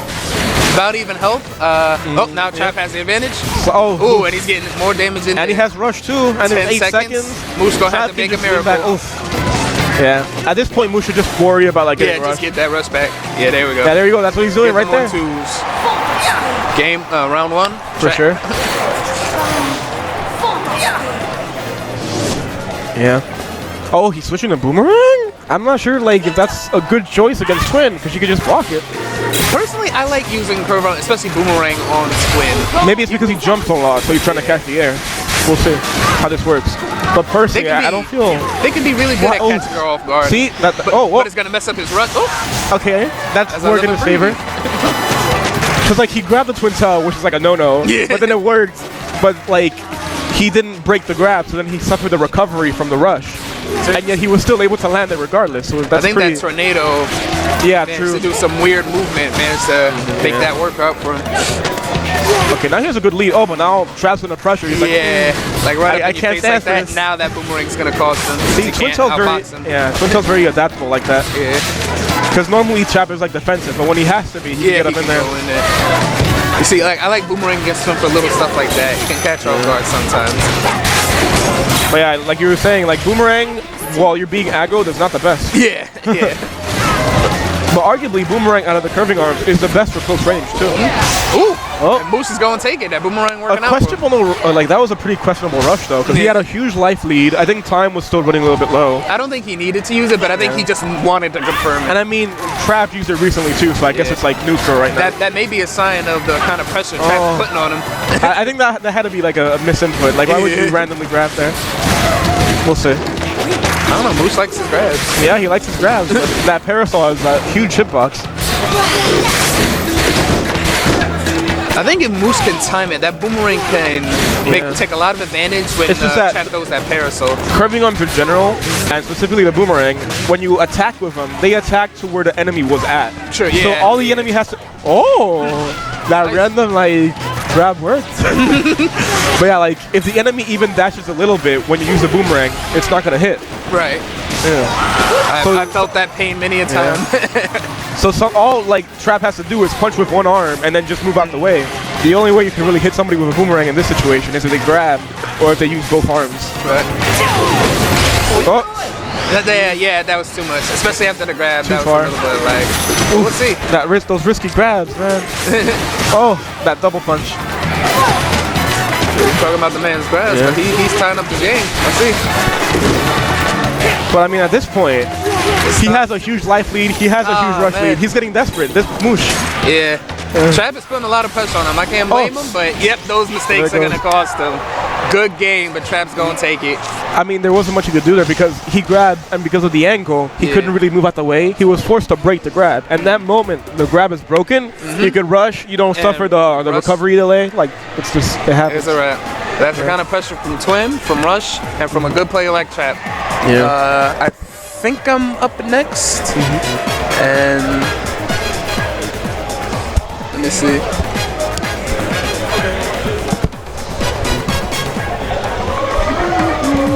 Are you? He told me I was on stream next. I don't know. Wait, I think we're next, right? Maybe. Are we? Yeah, I know I have to fight you. Yeah. Are we next? We'll see.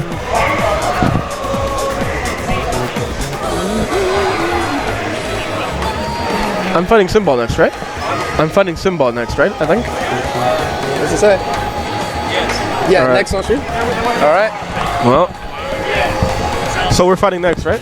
We're fighting next? Yes. All right, cool. Can I see that real fast? Where's that pen? So. 3 points, I know that. 1 up 2. Orange symbol.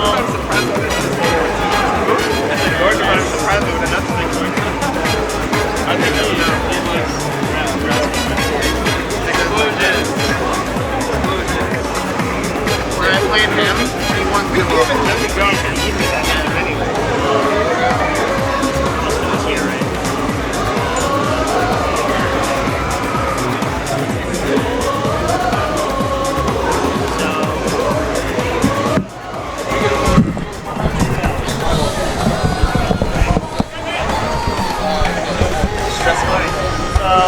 Okay. Play again. I'll play again? Actually, what time is it? It's 1:54. We got till 4. Play next on stream. Okay, You're gonna play against the assassin. Next. all right, man. Let me get some replays. Look at his hat. He has on a different hat. All right.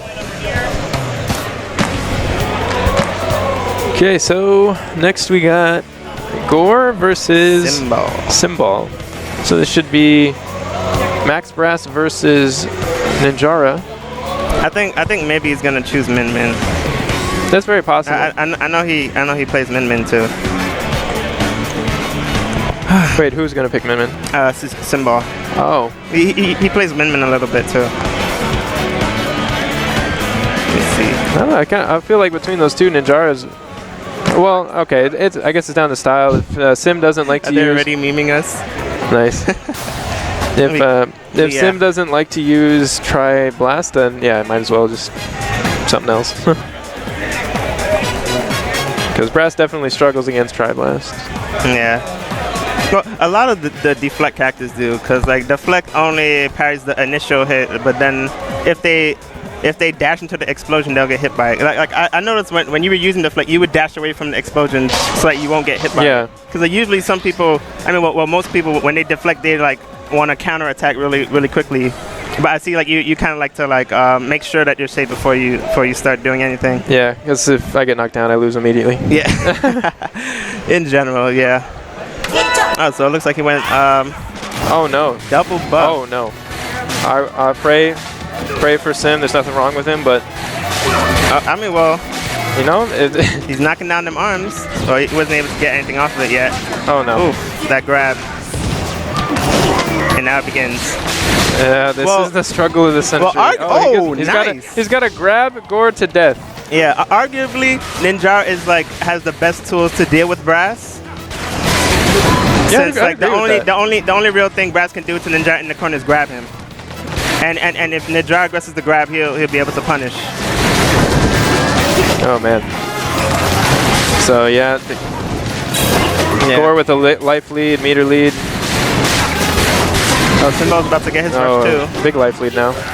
Pumped up. Yeah, you can't fight back. Yeah. And Gore's probably gonna just hold on to rush and have it for start of round 2. Yeah. If he can, doesn't nice even grab. There you go. So strong start. Yeah. I feel like if Symbol is able to capitalize more off of the warp, the guard warps, he'll be able to like do a little better in this matchup. Yeah, mix it up. There we go. That was the. Oh. Okay. Well, let's see what he can make happen with the chakram. Yeah. There we go. As long as if he can keep Gore from pumping up, then he can definitely do it. But he's pumped up. Here he goes. And potentially downhill journey from here. No, Gore backed off. He didn't pursue. Yeah. Wants to repump. He's dancing. He seems like he's reading. Oh, Symbol getting out of the way of that rush.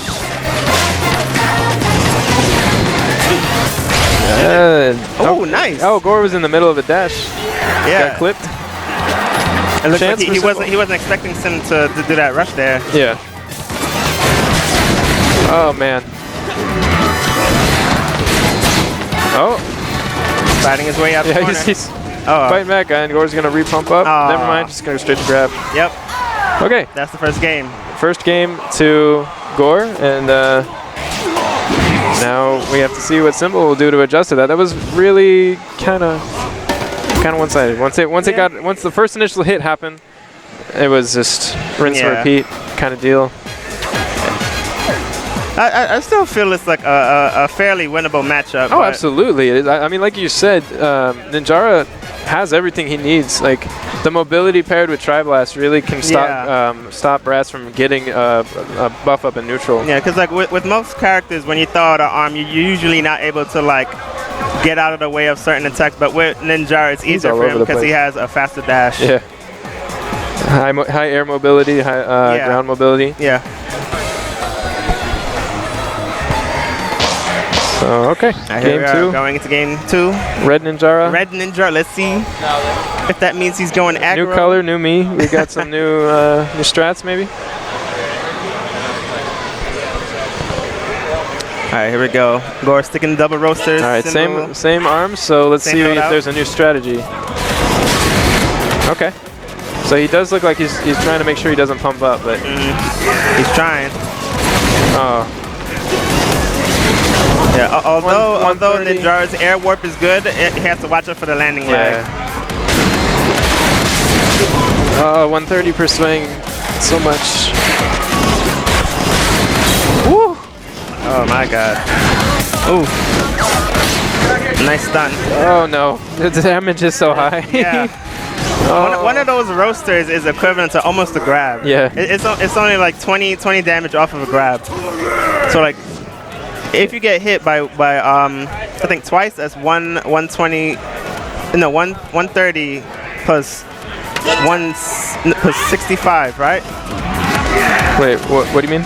For the if the combo? Hits, yeah, if he hits like 2 hits, that's 165. No. 160 or around there, yeah. And defaults with no plus. No, it's 130 plus 65, and that's like over a mummy grab. There you go. So here we Gore dominant in the second round. Symbol struggling to adapt. Man. Getting a few hits in. Able to... He's being a little bit more ground mobile. Yeah. It seems to be paying off a little bit for him. He's got rush. He should have rushed there. Ooh. Oh, what? That was so weird. Yeah, if you punch before you activate rush and it's not clashed by anything, your rush would be kind of nerfed in a way. Oh, what a way to go. That's it. So you were right though. This mic's cursed. It's like falling down every second. So I'm holding it while I'm talking. Yeah. All right. So I think I'm up versus. Where'd he go? Well, I'm up, so I'm gonna move. But all right, hold it down. Yes, sir. You guys desync? Oh my God. Give us that. Let me see. No, look at his profile picture. Oh my.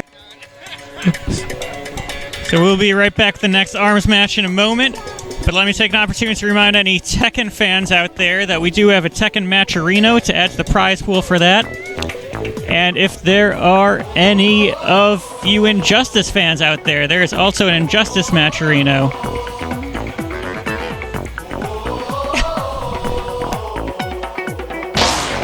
Ah, yes. And even if you're not, if you just want to support fighting games in general, you can use the promo code that you see on the screen there, NEC, to throw $1 at those pots without using any of your own money.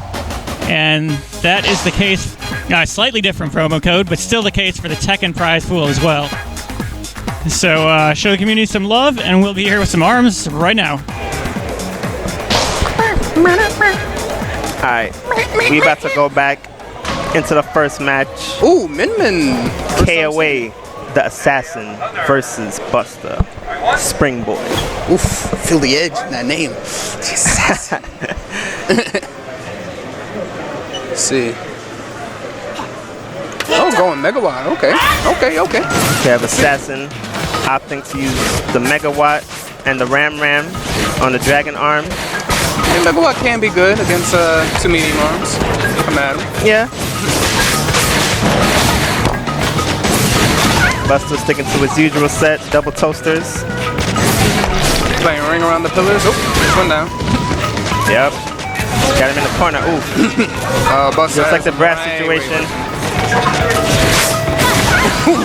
I like that movement. Like, no, stay there. Ain't getting away. Ooh, Buster's Buster working just- on a perfect right now. Just burning that rush. All right, Assassin, you gotta hit him at least once. Don't let this man run away with a perfect. Yeah, just stay Charge up that behind Dragon pillar, Arm. please. Yep. Well, that might serve to negatively impact him in the second round. Oh, Ooh, there nice we go. stun into grab. That was beautiful. No perfect. No perfect.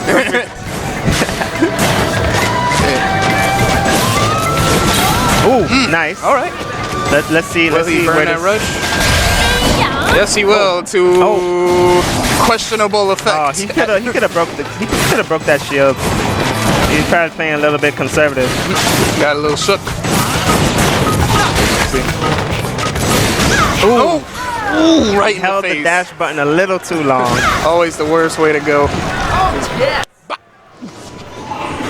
All right, Is he gonna going stay into same round set? 2. Yep, same set. Oof, early. Grab off the cuff. Oof, has him in that loop. Come back here. Come back. This is the worst situation Quit you running could from me. possibly be in. Quit running from me. Yep, Oh my god. because no matter what you do, he has the rush on, like, in the back pocket, just ready to counter. Ooh, Ooh, nice grab out of nowhere. He has a Dragon Arm. Let's see what he does with I it. feel like man said, man, whatever. He just do it. Oh, And there that's it is, clipped man. by the toaster in the shoulder. Decisive win by Buster. Let's see if Oh yeah, indeed. the assassin decides to You choose his spring character. man.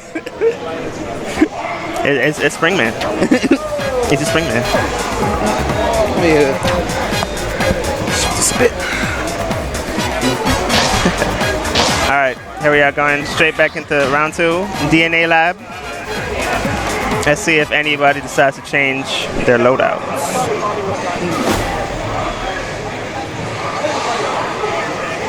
All right, here we go.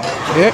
No, he's sticking like Megawatt till I die. Let's All go. right, so he switched Megawatt to And the he put Dragon that Arm. on the Dragon Arm. Interesting. Let's see if this indicates any change in his gameplay. Right back in the corner. In the corner, at least these pillars are helping him out, like a little bit.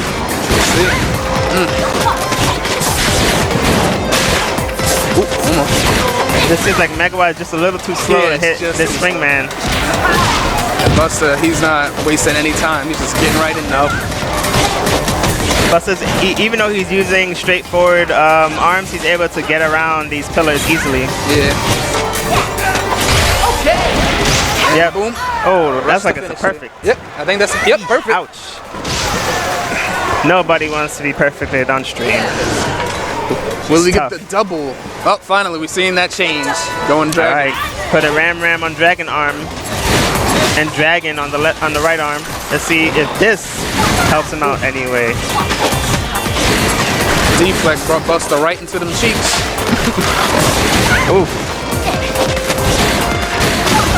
Oh man. Seems like he's not.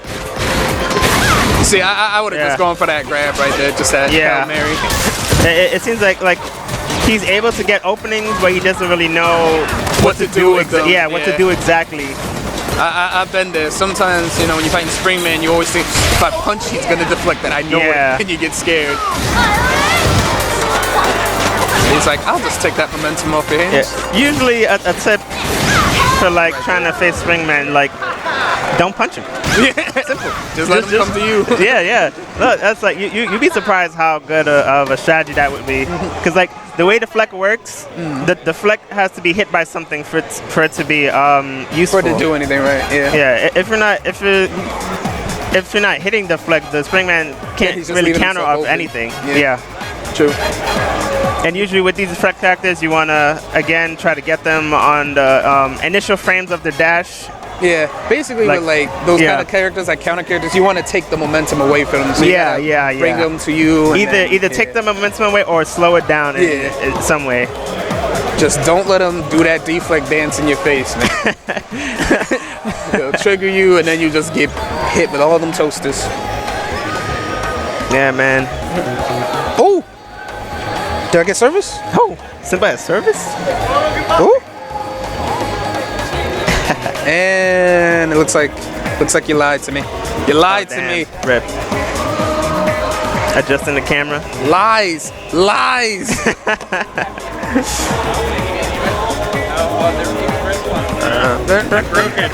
Uh-oh. It's not sticking anymore? Yeah, I didn't want to touch it, but I did see like I was off in the corner there. I'm like, alright. You gotta move over it a little bit. Yeah, okay. Getting close, man. I don't bite. Come into my arms. Alright, I think that should be good. Alright. Who we got next?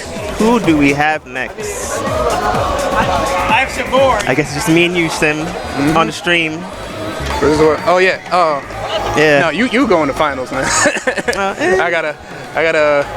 I think I'm fighting. I feel like I'm gonna end up fighting Buster first and lose this bracket. I'm like, probably. We'll see. Yeah. You know what? I'm gonna show him the ways of the ninja. I'm gonna baptize him again. Okay. Let me ask you some questions. What do you think are the flaws in your gameplay? In my gameplay, one, I think I move a bit too much and I jump too instinctively. I think after a while I'm playing, like I notice this a lot. Like people tend to pick up that I like to go left a lot, especially when I'm back into the corner. You kind of like find yourself going on autopilot. In a way, right? Like after a while. Yeah, that happens to a lot of players in this game. Like you just like get caught up like just doing the dash dance, like trying to avoid punches and stuff. That you just like somebody you don't even recognize when somebody's like reading you. Yeah, exactly. Like until it's too late.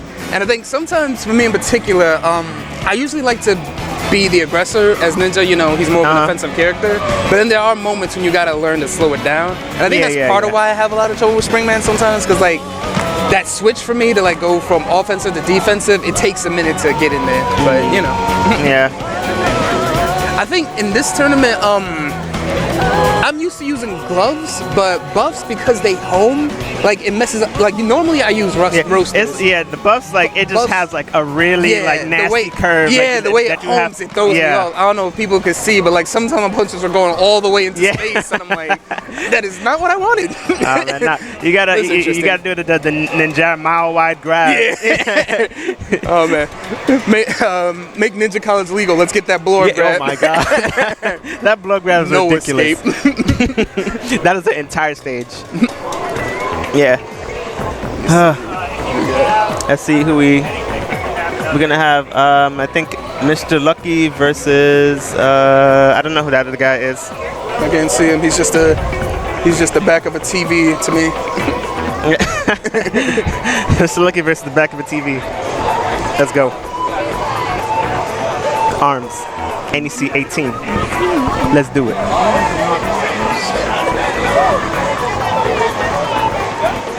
Oh man, I'm really sad Catfight couldn't show. Yeah, what happened? I don't know. I thought he was gonna be here. Yeah. Him and I think Rog was supposed to be here too.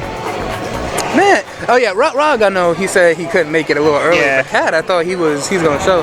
I mean, I'm kind of glad because I was gonna fight him second round. I'm like, thank you for giving me at least one more round before death. But, but yeah, it would have been nice. True. We take those. We take those.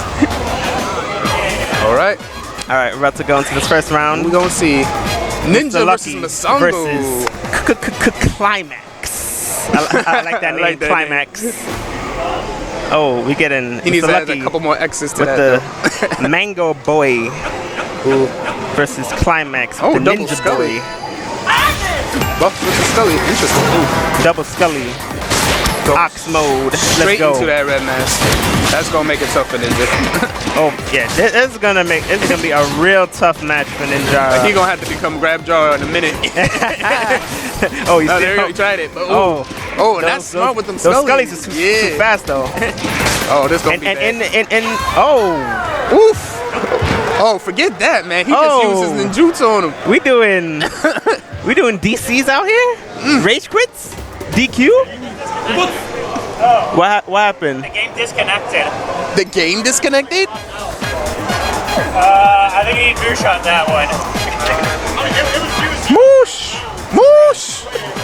I mean, if you're good, then you can move. Damn. Crazy. How you Wow. rage quit on an offline tournament? How I do you don't do that? understand, man. I think they're just going to start over since it was right at the beginning of the match. It's a good thing it wasn't too far into the match. I guess it's over now, and they think it's going to be okay, so they're just going to start up Yeah. again. Yeah, I think they could just start up again, go right into it. That's crazy. The game was just like, you know what? No. Yeah. No. Oh, they're going to a different stage. They should have went back to the same stage. Oh well. I mean, if they agreed to it, Yeah. I'm like, oh, it's free. Oh, double. All right, here we go. Mango boy. You know I got to root for my mango boy. Let's see. All right. Oh, he's going blue this time. And Wow, again? Whoa, again? man, Masango don't want it. Ninja gang. What's going on? He said, come back again. Hold on. You gonna find out? Then Jara like, come back. I'm gonna blow your soul out your body again. Whew.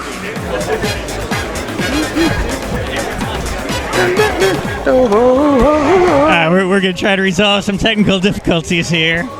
And meanwhile, you can get some of these promo codes from our sponsors here at NEC18.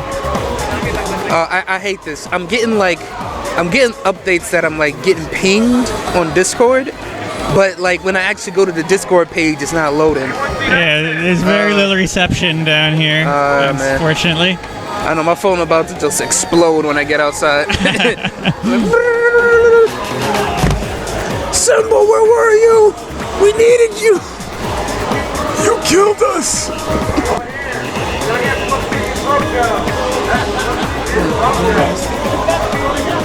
We got it resolved? I don't know. They're looking right now. Where does that man be disappearing to? We got time though. We got all night. Oh, they're about to go in it. Try it again. Try it to the works. See Masango get that triple heart attack. Oh gosh. Let's see what's gonna happen this round. How many seconds we gonna get into it? All right, we start at 99. I'm betting Let's on go. 2. Ah, dang it. All All right. right, going red mode again. Ooh, getting that grab. Nice. In the ranked mode, if you DC twice, that's like half your life bar. So you. Oh yeah, You rank. go They down don't a play rank. no games. You rank down. All right. Seeing. And he get right back in the red mode too. Ooh. Red mode is. Oh, he broke that arm. Red mode is the most optimal mode to use against Ninjara because Ninjara doesn't have any arms that break armor. Yeah. So I'm noticing he's liking, especially with the Scullies, like even grabs, he can break them. Yeah. Ooh, That was a little too far for a rush. And there we go, right back in the red. Right back into the red. Ooh. Ooh, nice. Yeah. The same of Ninjara. Usually, oh, nice grab. Usually with Ninja, you want to jump away from a rush. Especially a rush like that, like Love or Scully. Yeah. You don't Mr. want to Lucky block that. Playing it safe. Taking a easy first round win over Climax. Mr. Lucky, who hasn't been lucky with the DC. Climax is switching the left arm to Tri-Blast. We'll see how this does. That may be a little bit better. Yeah, it might be a little For better. a character like that, if you can stop him before he charges, that's good. Yeah, usually multi-hit arms are better against super armor characters since they would do more damage. Yeah. So even if you're chipping away, that's a lot of chips. Yeah. Speaking of chipping, Mr. Lucky is just getting all them hit stabs in. Oh man, oh, that grab too. That's the second strongest grab in the game right there. Yep. Let's see if any adjustments can be made to come back. He has to do something to get this mango out of the. Trying to figure out what to do here. Yeah. Ooh, that grab was close. He has to do something. All right. I mean, hey, gotta get that damage in. Yep. We're about to see a rush counter right now. Oh, that's not nice. That's man. it. That's it. Yeah. All right. And in Masengo's yellow mode, when you activate rush, he gets invincibility barrier that blocks for like a set period of time. Blocks all attacks. I think it blocks grabs too. Yeah, it blocks a lot of stuff. It blocks everything. All right, let's see if there's gonna be any adjustments. Oh my God, I'm still getting pinged. Oh, I see. I can see part of this message. She's trying to tell me my catfight didn't make it. Oh man. Wait, what? What does this mean? Catfight is having a baby? Oh right. No, yeah, he is. He's having a kid. Really? Yeah. Oh shit. I mean, can I kiss on stream? Yeah, I didn't know. I probably shouldn't. Sugar. But yeah, What? I think he mentioned that a while back. Yeah, they're having a child. Shout outs to Catfight. Shout out to Catfight. No, I think they said he's having a baby. Is it a baby? Yeah, I think so. Yeah. I don't know. He mentioned it a while back. I forgot about it, but yeah, That's what 610 has said in the arms chat. Congratulations to him, I guess. Yeah, congrats The winner here.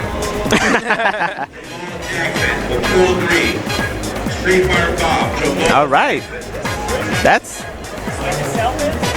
some good news. At least we know he wasn't scared. Yeah. You got shook. All right, we about to go into the next match. NEC 18, 2017 in Pennsylvania. In the mountains. In the mountains, whatever that means. Oh, internet connection was lost. Oh, fun. We're resetting the router, trying to okay. resolve some of these Yeah, disconnecting issues. to make sure that doesn't get disconnected in this next match. All right.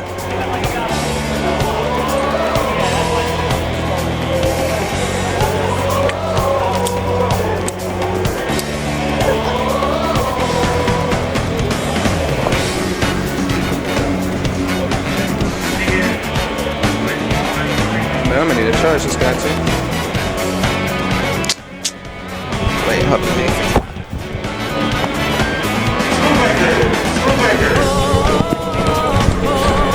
Who's vote for me for best game?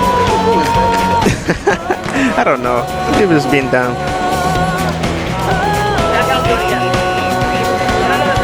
Let's see what these guys are doing.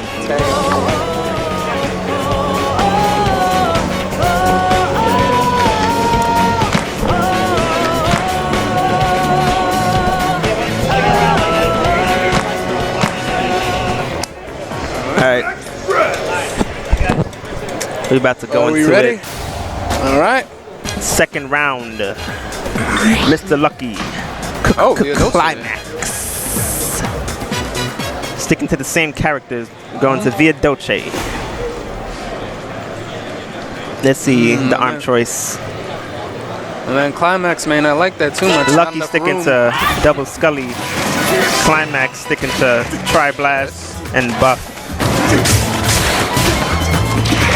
If he wants to use that Tri-Blast, he's gonna need to be a bit more aggressive with it. Yeah. There you go, get him in the corner. You just want to throw it out at any given moment. There we go. There we go. Close in a bit. Close. Yeah. Now he's about to go into. Ooh. That was close. Yeah, he punched the pillar to make it disappear before he could go into red mode. Ooh. Let's see. Now they're both being a little cautious. Yeah, both players are being a little too respected for my taste. Trap wants blood. Yeah, I want blood, man. These guys are being too respectful. You did good. Oh man, now he's in the red mode. And he got rush. Oof. And he has rush. Oof. And boom. Ooh. That counter rush was on deck. Ready for the grab. Yeah, it's kind of tough fighting against the poison element if you're not prepared. especially when Scully's fast. Yep, Skull's pretty fast. It'll be like, if you're not careful, you get poisoned like on every hit. Mr. Lucky just keeps throwing him out there. Climax still trying to figure out how to get in here. Yep. He's getting a little too patient. 10 seconds left. Gotta make a miracle. Ooh, nice grab. Ooh. Yeah, playing safe. That's smart. Keep your rush. Win the round. Climax is going to try to take this game. He's going to have to get a little bit more risky. Yeah, he's playing from mid-range, which is not bad, but it's not allowing him to get the damage that he needs. Or if he wants to do that, then he should probably pick up Chakram instead of, you know. And as if I'm freaking cute. Dang.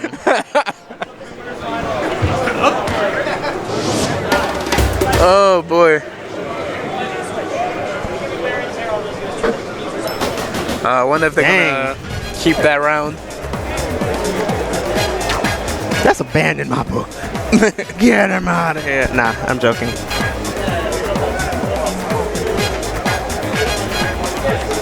All right, let's see how. Have him do a connection test. Have him do a speed test. Yeah.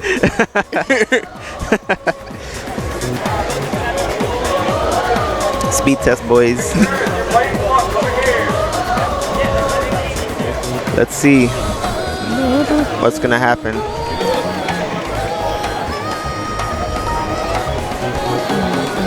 Having connection issues offline. They're going to restart the match, and both of them had full rush at the end of that first round, so they're going to rebuild rush and have Mr. Lucky win the round, so we'll be back to where we're at. All right. Okay. Hear to hear, folks.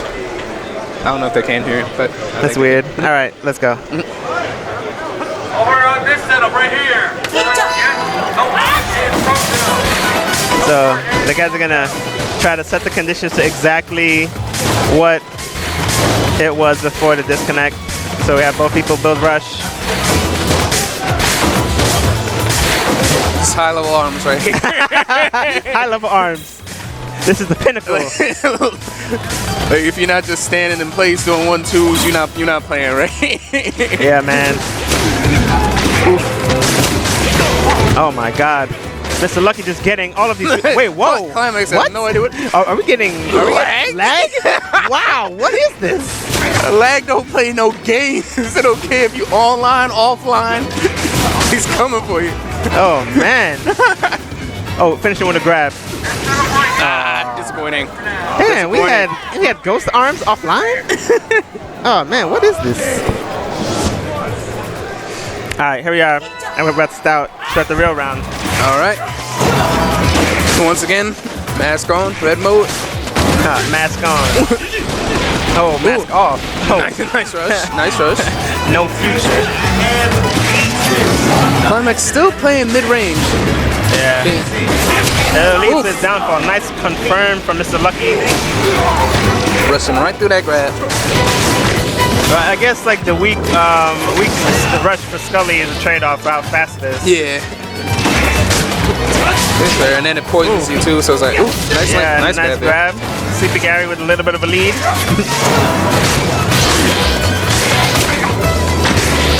Mr. Lucky is not taking this line down. Once again, Mr. Lucky got a Climax right where he wants him, and now he can just rain them Scullies. Ooh, and now that Tri-Blast is working against him. Grab. Oh, man. I think Climax has rush. Climax has rush. Let's see what he can do with it. They'll make interesting usage. Yeah, that's a wrap. That's a wrap. Good games, both of you. Good matches. Mr. Lucky moving Although on. with the DC, you went down like 2 ranks. Just got to work back up, rank 1. Yep. Yeah, you just ranked all the way down.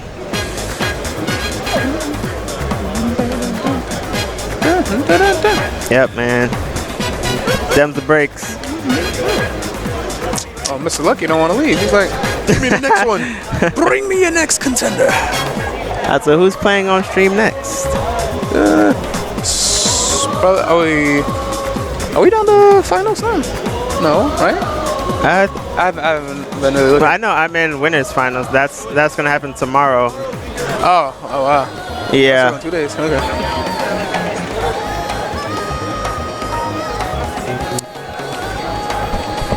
Who we got next? That's it for today? You play next Okay. against Mr. Lucky, I play Busta, and that's it.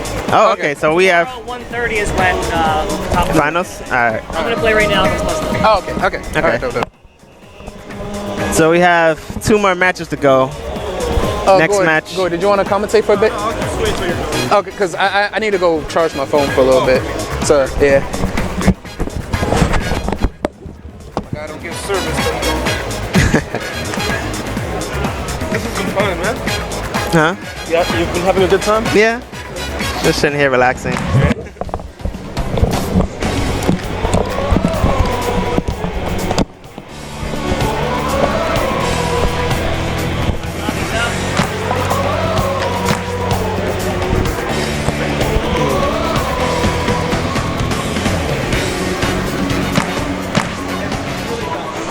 I need Walter for Street Fighter 5, B1, clear 1. For Street Fighter 5, Walter.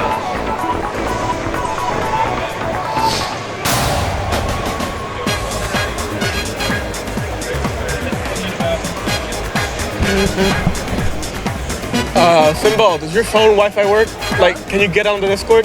No, I can't get on this. No, can I? Yeah, he doesn't have any service in here. Do you? Yeah. Check out the arm sensor one, because apparently Six Tennis added me, but I can't see what he said. Yeah, what Something happened? about seeing what's up with the arm setup. Oh, he said since you guys are underground, can you figure out what's up with the arm setup? Was it connected to Wi-Fi? What? The thing, no, up there. I'm not sure. Like, why is he asking that specifically? No, because it was disconnecting before. It I think disconnected it's like. because like the Ethernet, like once you can disconnect the cable during a game for the Pro Controller. Yeah, it did that like 3 times. Yeah. I don't know. But I think it's like the cord for like the controller itself, because when you set it to LAN mode for the controller, like if it like disconnects anytime, it would like shut down the whole thing. I guess that's what happened. Yeah, it's most likely the cord. Yeah. We're sitting in the wrong places, but okay. And it says the symbols here, but. I'm on it.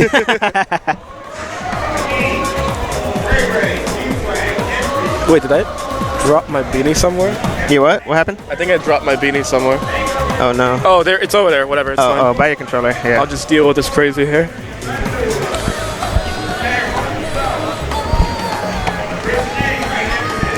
All right.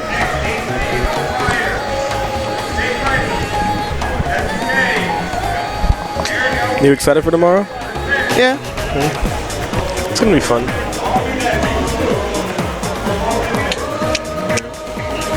So we have like 2 more matches left, and then we'll be able to like friendlies and everything. Yeah. I'm just gonna try to see if we could get like just random people. Be like, hey, Yeah. you want to play some arms?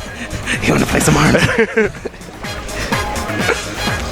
I buy them like entire like dinners. Just like, hey, Yeah. this could be yours.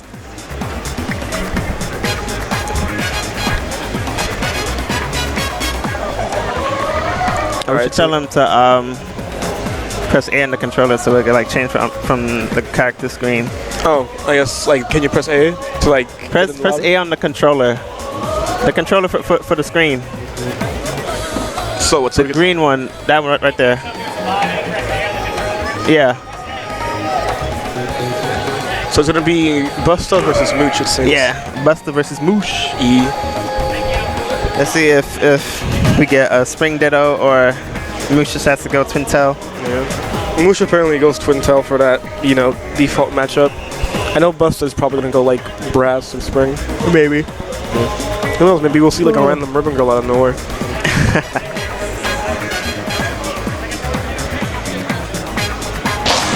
I remember last time I faced him, he was Bite and Bark and Ninjara against me. Yeah. But now he's like, I'm not gonna use Bite and Bark anymore. I think because he got like nerfed and everything. Oh yeah, Bite and Bark did get recently nerfed. Well, he got like nerfed and buffed because I think like the dog attacks more now. Yeah. Oh, and I think they nerfed his dash too. Yeah. That's the thing. For no reason except that Japan uses him. Alright, here we're gonna go into the Alright, first let's match. get into this. DNA Lab. Moosh is going Max Brass? Oh, it's a Max versus Spring. Moosh has played like a different character every time he's played. Yeah. Today. Like, All right, let's see how this is gonna go. when it comes to this matchup, I feel like technically Brass has like a losing side to it. Yeah, because he's a little slower. Yeah. And he has a little larger hitbox. Plus the roasters, they take longer to come back. So like in a pure like outboxing thing, the toasters beat the roasters. So it's tough to say. But like if Max Brass, like always, if he's able to get that charge, then maybe he could win. Yeah. But Spring is really good at like stopping it from happening. Uh-huh. Not to mention Spring can also just be aggressive back. So it's like, well. Yeah. So we'll see how this goes. Right now they haven't really focused on the pillars that much. Yeah. They've been sticking to the center. One hit and Moosh is gone for round one. Oh, at this point he's just like trying to stop everything. Yeah. Because like once Brass has like that little health, you don't even have to charge your punches. Just get like a couple hits in, and you're good. Alright, let's see. He has a rush. Oh, and he uses it instantly. Yep. Actually kind of good, because then he'll be able to get like another rush by the time Brass is like 25%.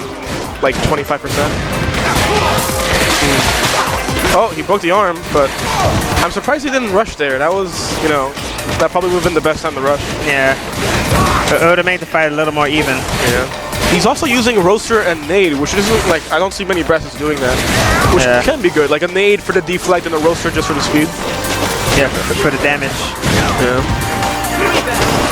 Buster got tricked by the whole wake-up deflect thing. Yeah.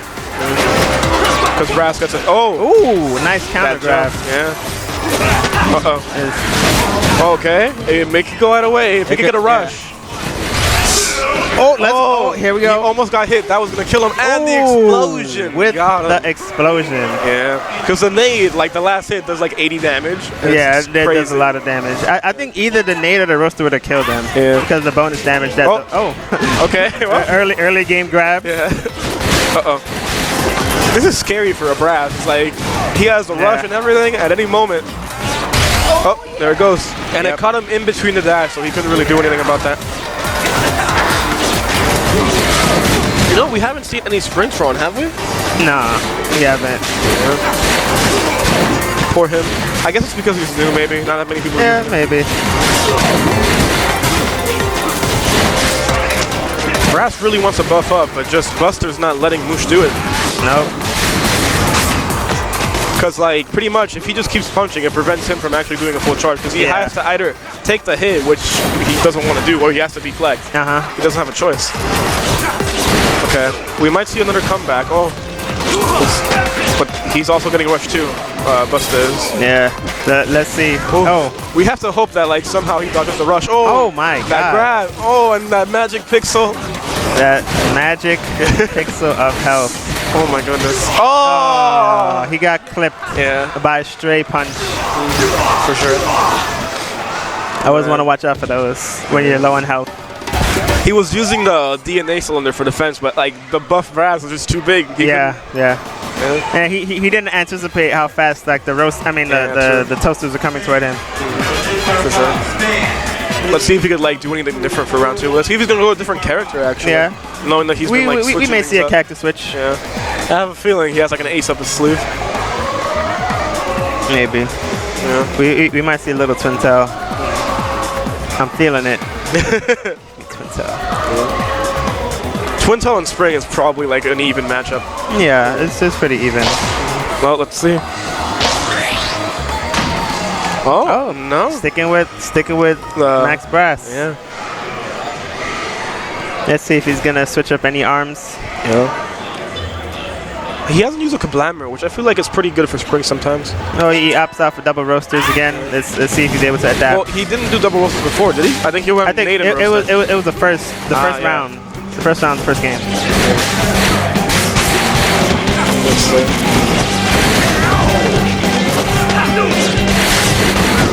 Okay. So far, an early lead by Buster. Hit it. Moosh seems to be keeping pace. He's trying to like, he's being really careful and precise.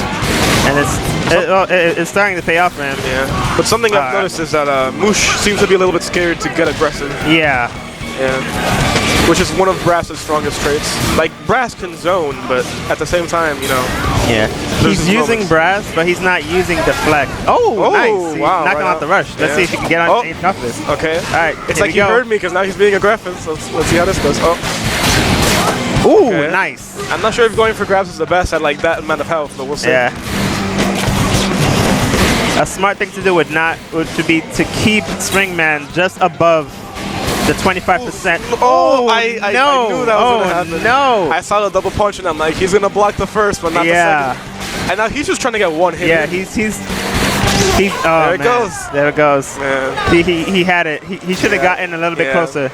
He just had to land that rush. Yeah. When it comes to like this game, rush and like the usage of it is just pivotal. And here we have Buster having the initiative and rush in this. Now Buster's pretty confident. He's like, I have a rush lead. I'm pretty sure things are gonna go well.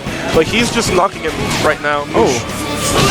Yeah. Looks like Moosh is gonna try to get as much damage in as he can before the rush actually happens. Yep. Okay, but let's see what happens now. Oh, nice grab. Yeah. Okay. Careful. I mean, the grab got broken, but nobody got hurt. Oh.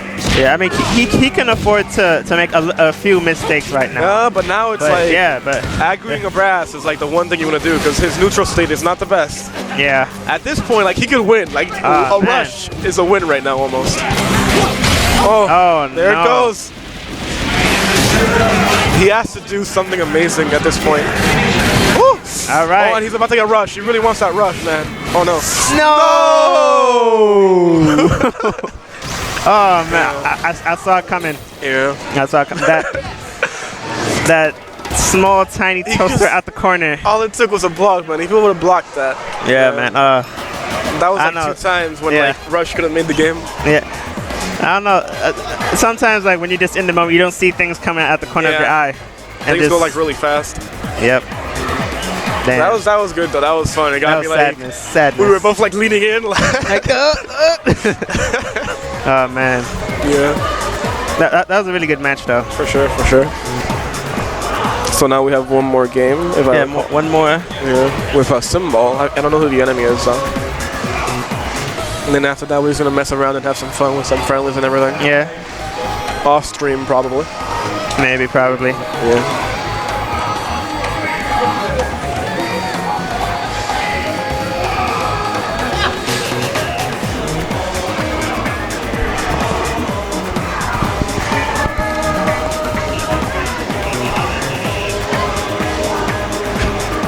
Good game, man.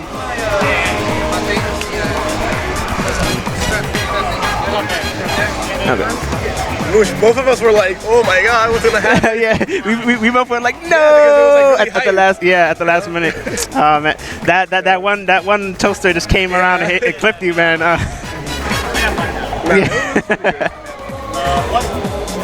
It's Symbol and Mr. Lucky. All right. Yeah. That's the semifinals. First, second, third, and fourth. That's not the first. 4 on 130. No. Wait, I'm in winners final with who? I think Trap, right? Yeah. That's me and you winners finals. That's what it comes down to. Yep. Yeah, pretty good, yeah. Yeah. I mean, I haven't been able to see like the Twitch chat, so I don't know like what? I haven't been able to see like the Twitch chat, so I don't know like how they're thinking. Let me see. Gonna go check the Twitch chat right now. Yeah, I think I have service. I had the stream open. But I feel like we've done good with the commentary. Yeah.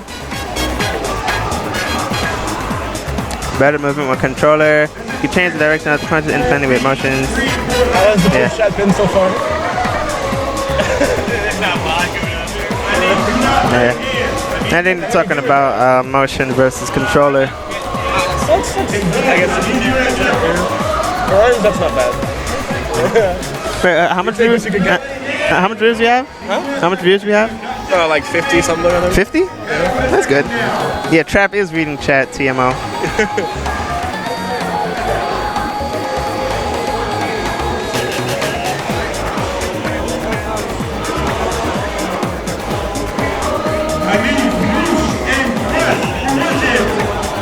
Moosh. Are they calling you? Are they calling you for Wind Yeah, they Jam? are. I gotta go. I'm gonna send the info over.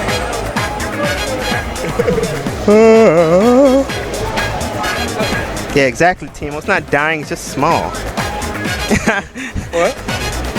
No, in the chat. I'm gonna have to like watch it later. All right, so I think looks like I don't know why nobody has service in here. Yeah. Like what carrier you have? Sprint. Oh, I have AT&T. I heard Verizon apparently also has it, so I just got like the short end of the stick. Yeah. Yeah, we're not dying. The ARM scene is definitely alive. Yeah. There's plenty of people who want to watch it. All the people here, like, they stop by, they watch, they look interested, so, it's pretty good. Mention Gore for some free ads when he reads chat later. Because I can't read the chat right now. It's like, like I have Sprint, but he just couldn't finish the marathon, It just. Yeah. Yeah. I'll have to like look at a VOD later, probably. Yeah. Like hours later, and just see like, Oh, look what Pineapple Freak sent. Aww. Oh, thanks, Pineapple. We love you too, Pineapple. Shout outs to Pineapple Freak. Yeah. Yeah, we are having fun. I'm personally a banana guy myself, but it's all good. Yeah.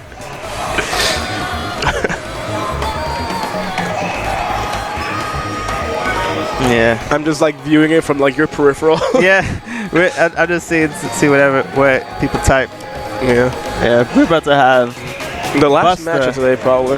Yeah, I think the last match of the day, Busta versus Symbol. Well, Symbol versus Mr. Lucky is the last match. Yeah. Oh yeah. Oh, I Mr. forgot. Lucky is playing in another tournament at the fair enough. moment, So they're we're doing, just gonna they're do doing like friendlies casuals. right now. However, they didn't set up the lobby, so we can't see. Well, Oh, man. nice. I'm sure it's like action packed right now, probably. Yeah. We'll see Yeah, what happens. for sure. All right, Symbol's gonna hook us up here. Do you know if the stream will be over after the tournament, or will we keep running it? I know we're supposed to stream Token, but I don't know of any schedule for it. Yeah. I think guess we're Moosh seeing was hard saying results. earlier that yeah, I think Moosh said earlier that it runs towards like to 4 or something like that. He said we have until 4 to like finish the tournament or whatever. Alright. I mean, okay. And it's Yeah, so we'll just do whatever until somebody tells us to do something else. Yeah. until someone's like, hey, stream something else now. Yeah. We're just doing a bit of friendlies until Moosh gets back from his Windjammers tournament. Actually, no, I think it's Mr. Lucky, if I recall. Right, because it's Yeah, Symbol No, versus- yeah, I think Moosh went over there too. Oh, yeah. Okay, so let's see what's going on. So Busta versus Symbol. Symbol, obviously likes his Vinjara. At least I'm guessing it's Vinjara. And Busta, him with that Springman. It's tough to say. Because they're both pretty experienced, I would say. Like, they know what they're doing, for sure. Yeah. Busta likes to be, like, more or less, like, in the middle and just change depending on what happens. Like, if he's going to zone you out, if that's what's going to happen. But once you're weakened down, like now, he's going to, try to be aggro on you.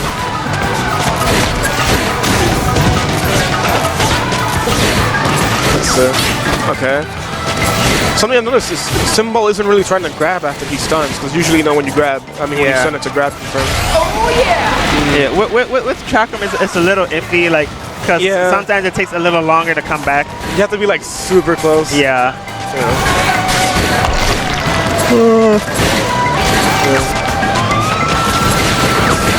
Oof. Man, those toasts gonna get scary, let me tell you. Yeah. Especially when fully charged, like, they come so fast. Yep. It's like you don't know what to do. Yeah. So at this point, Buster's just trying to be like, let me take things slow. Yeah. Look, I thought he was Man. gonna try to build up some rush for the next round. Yeah, it's really tricky to like grab a spring in between dashes. Like, it's possible, but you have to be close. Let's see what Chad is saying. That's okay, friends. Bananas are a solid choice. Damn, I see a Shoki right there. I see how it is. Relevant enough to get into Winner's Finals. All right. right, let's see. All right. Meanwhile, Yes, Symbol uses motion chat. yeah, he does. If you didn't think emotion could be competitive, here you go. I mean, then there's also like Kojoro too. Yeah. It's like super good. I think like this mic thing is broken because it keeps like falling. Yeah, I think I think it's like kind of a little twisted. Yeah. Oh well. I'll just like you. All right. Okay. Okay. You're back. Yeah. I think you versus Symbol. Yeah. They were just doing friendlies until you got here. Yeah. So after this match, you can probably play. Yeah. All right. So Mr. Lucky has just arrived. After this match will be the final match of the tournament. And until then, apparently, we're just gonna keep streaming until somebody tells us not to. So Yeah. sounds good.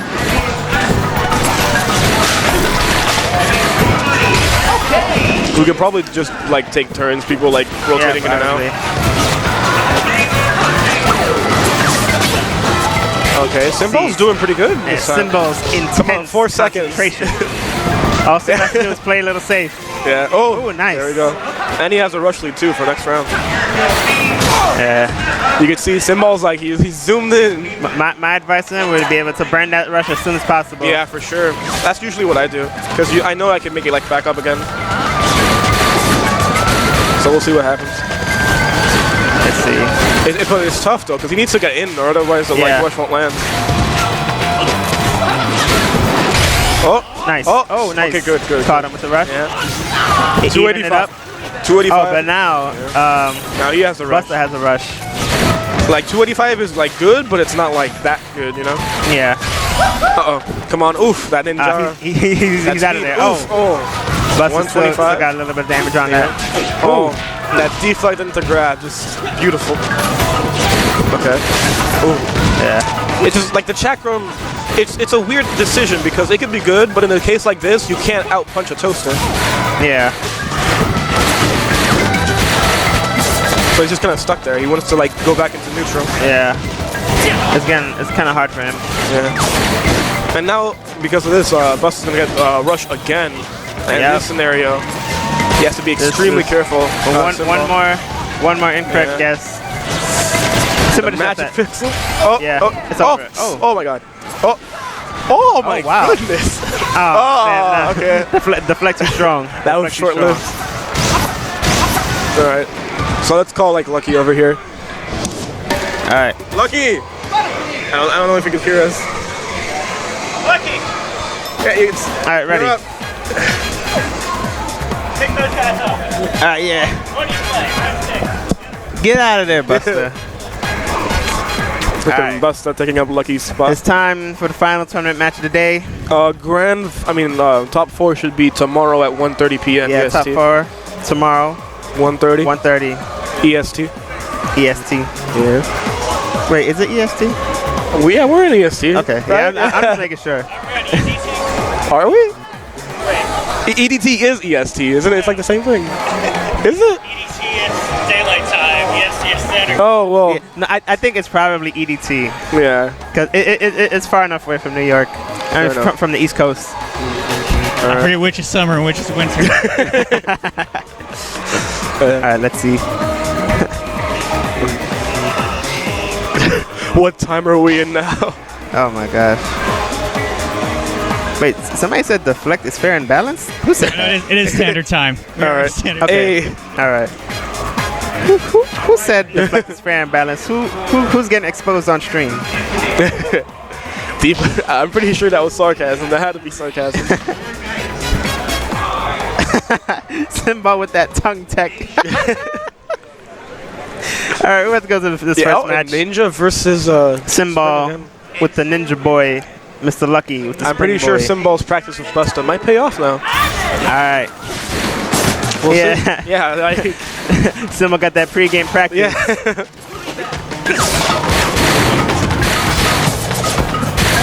This is a jumpy spring, I see. Yeah. See Simba being a little more aggressive, Yeah. but he has to be careful not get clipped up by anything. Yeah. Because those pillars, man, like it's really easy to hide behind them at the start of the game. Oh, that was a close toaster. Very close. They're just peeking in and out. Playing it safe. Yeah. He's doing some good work with the chakra. Yeah. He's landing it a little bit. Oh, he's really good at dodging Simba these with rushes. the counter rush. That was beautiful. 285 again. Something about those 285s, man. It's like it's consistent right there. Oh, that was a nice counter, but it didn't. He also go really fast is enough. really good at aiming those buffs, which are probably one of the hardest gloves to him. Yeah. See Simba sitting on a pretty hefty life lead. But now Mr. Lucky's trying to get a rush lead, as I say. He's backing up, trying to get some punches in. This is how it works. Trying to keep Simba out of his space. But as we've seen, Simba is really good at dodging rushes. Oh, it's he shouldn't have thrown out that long-range buff. rush. Yeah. Oh God, I think Mr. Lucky has a little bit of a life lead. But now Lucky is retreating to the pillars, so if he can't really rush safely right now. Yeah. Oh, but now 10 seconds Simba left. may want to. I don't even know who has that life lead. Oh! Okay, and that's it. Mr. Lucky with the unsafe punch. Yeah. But that's the thing, like at that situation, it's hard to tell who had the life lead, so he didn't have much of a choice. Yeah. I mean, I could see Mr. Lucky had a little bit of like a pixel over him. All right, let's see. Oh, he's going for tri-ball. I'm not sure if that's a good decision because Chakram can just like completely go through it. Yeah. Maybe he's trying to get Tribal to kind of cover the dash. Maybe. Because Ninja does have like a pretty wide dash. Really fast, but like those tri-balls can't hit him sometimes. Yeah. But Simbal's doing really good. He's jumping over the tri-ball and everything. Yeah. Oh, preemptive grab right there. Oh, nice the hit confirm right there. From Mr. Lucky. Yeah. 275. Simba about to get a rush of his own. Bring it back though. Now Mr. Lucky, as we've seen, he likes to go back and get rushed a little bit. He's hiding behind those pillars have not broken yet. What's going on with those? Let's see. Okay, there we go. Oh, and he caught a mid-dash. Making some very promising decisions. He wanted to rush, but he knew he had to break that pillar. Wow. So once the pillar was broken, he was like, that's my time. Yeah. Simba taking game 1 over Mr. Lucky. That was a good game. Mr. Lucky put up quite the fight too. He knows exactly what he's doing. He wants to lean back a little bit, get that rush.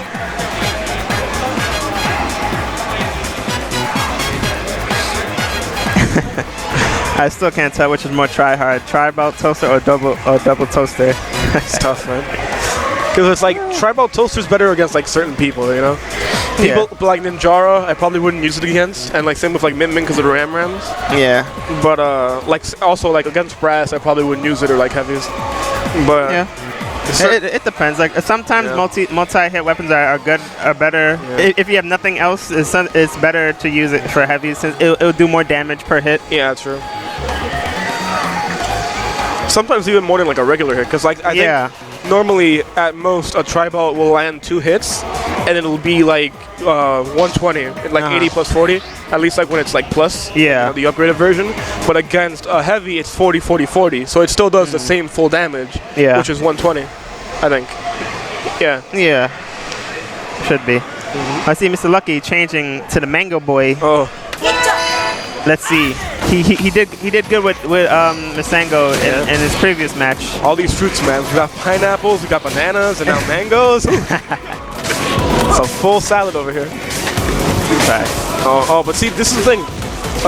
Mr. Lucky, I think he knows what he's doing because Ninjara can't really compete in a situation like this. Because Mango, he's using the red mask, which means he's a heavy. So the only way for Ninjara to break it is like that, with a grab. Yeah. So we'll see. But now I think Simba knows this. He wants to try to stop it from happening, but he was able to do it again. So we'll see how this goes. I'm not sure if the choice from Double Scully was the best one because they're both light, so the buff can just go through both of them. Yeah, but it seems to be working out for him right now. For sure. He's able to pull off a rush, that poison. 200 damage. We'll see how this goes. Just the fact that he's a heavy is really like making or breaking it for him. Yeah. Simba needs, now in a case like this, Simba has to really pressure him to make sure he doesn't like, just get it again. Okay.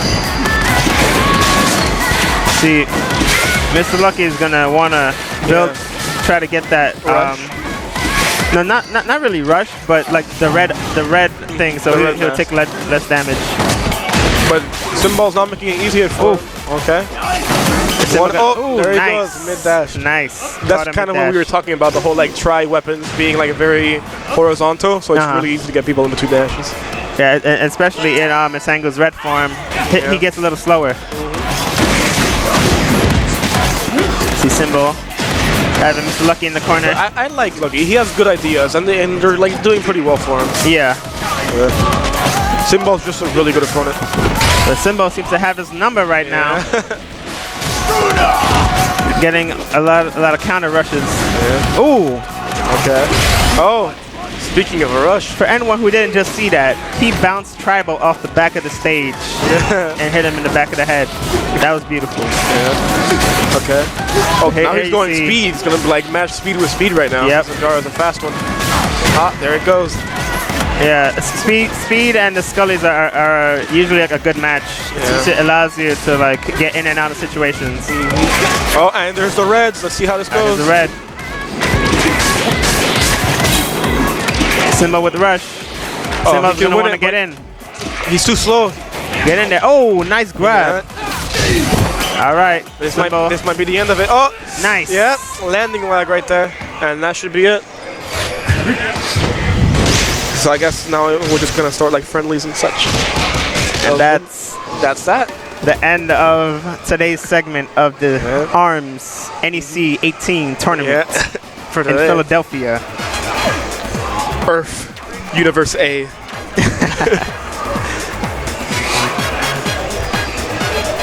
Yeah.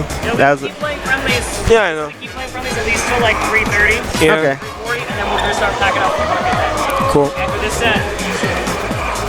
So who wants to play next? Well, yeah. That's it. Alright, we just guys play friendlies and shit until like 3:30. Alright. Yeah. So who wants to play? Well, I know. I rather commentate. I like talking on the mic. Fair enough. I'll probably be down to play. Yeah, top 4 tomorrow.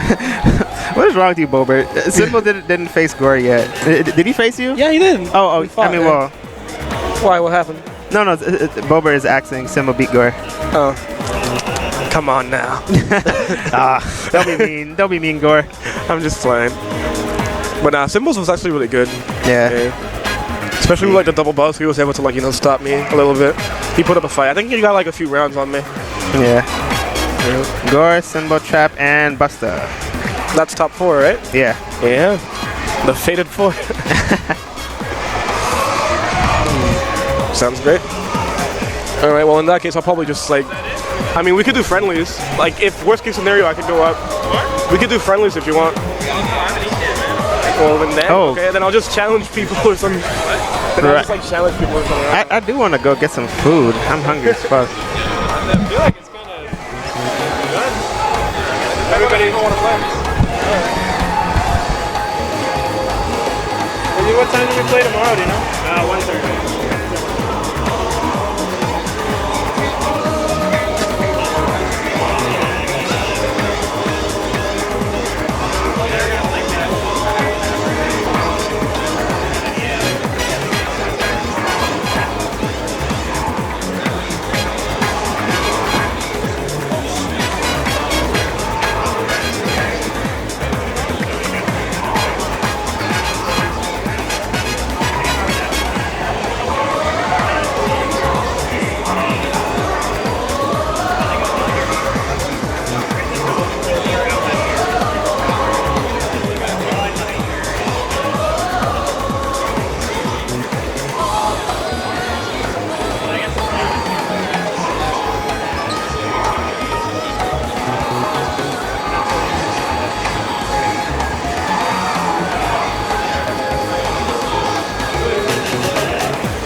volunteers running guilty gear.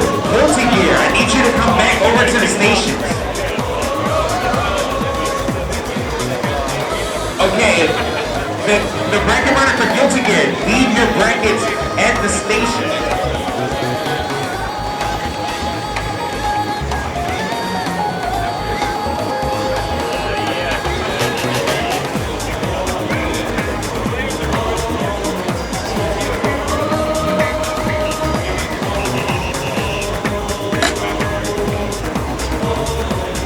I need Jaeger for pool B1 in Undernight. Jaeger. I need Jamal Jackson for Windjammers.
Muscles!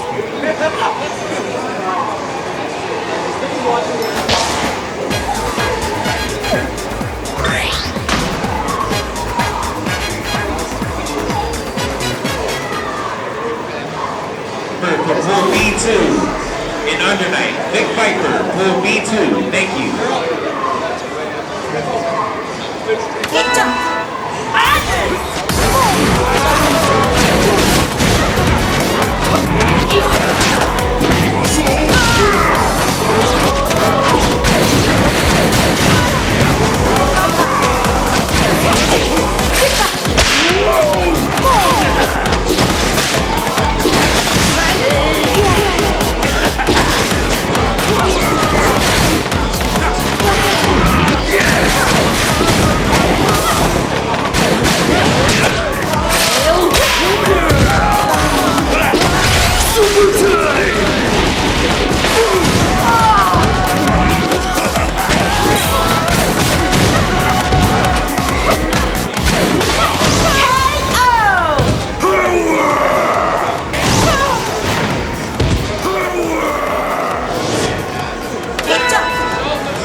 All right, everybody, we're just going to run some casuals for the next half hour or so, and then we'll break down, and Pokken will be at 4 p.m.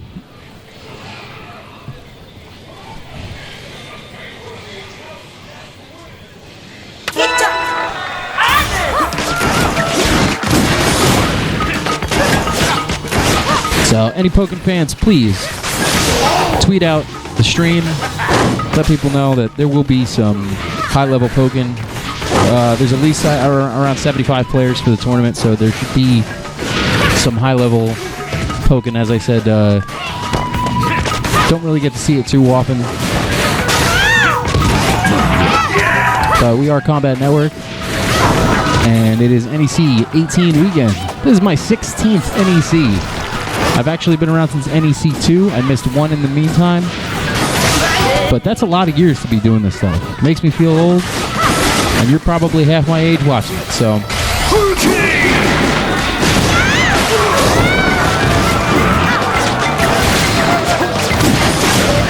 Sorry for the lack of commentary, but everybody has left and is either playing casuals or doing other things.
招手面。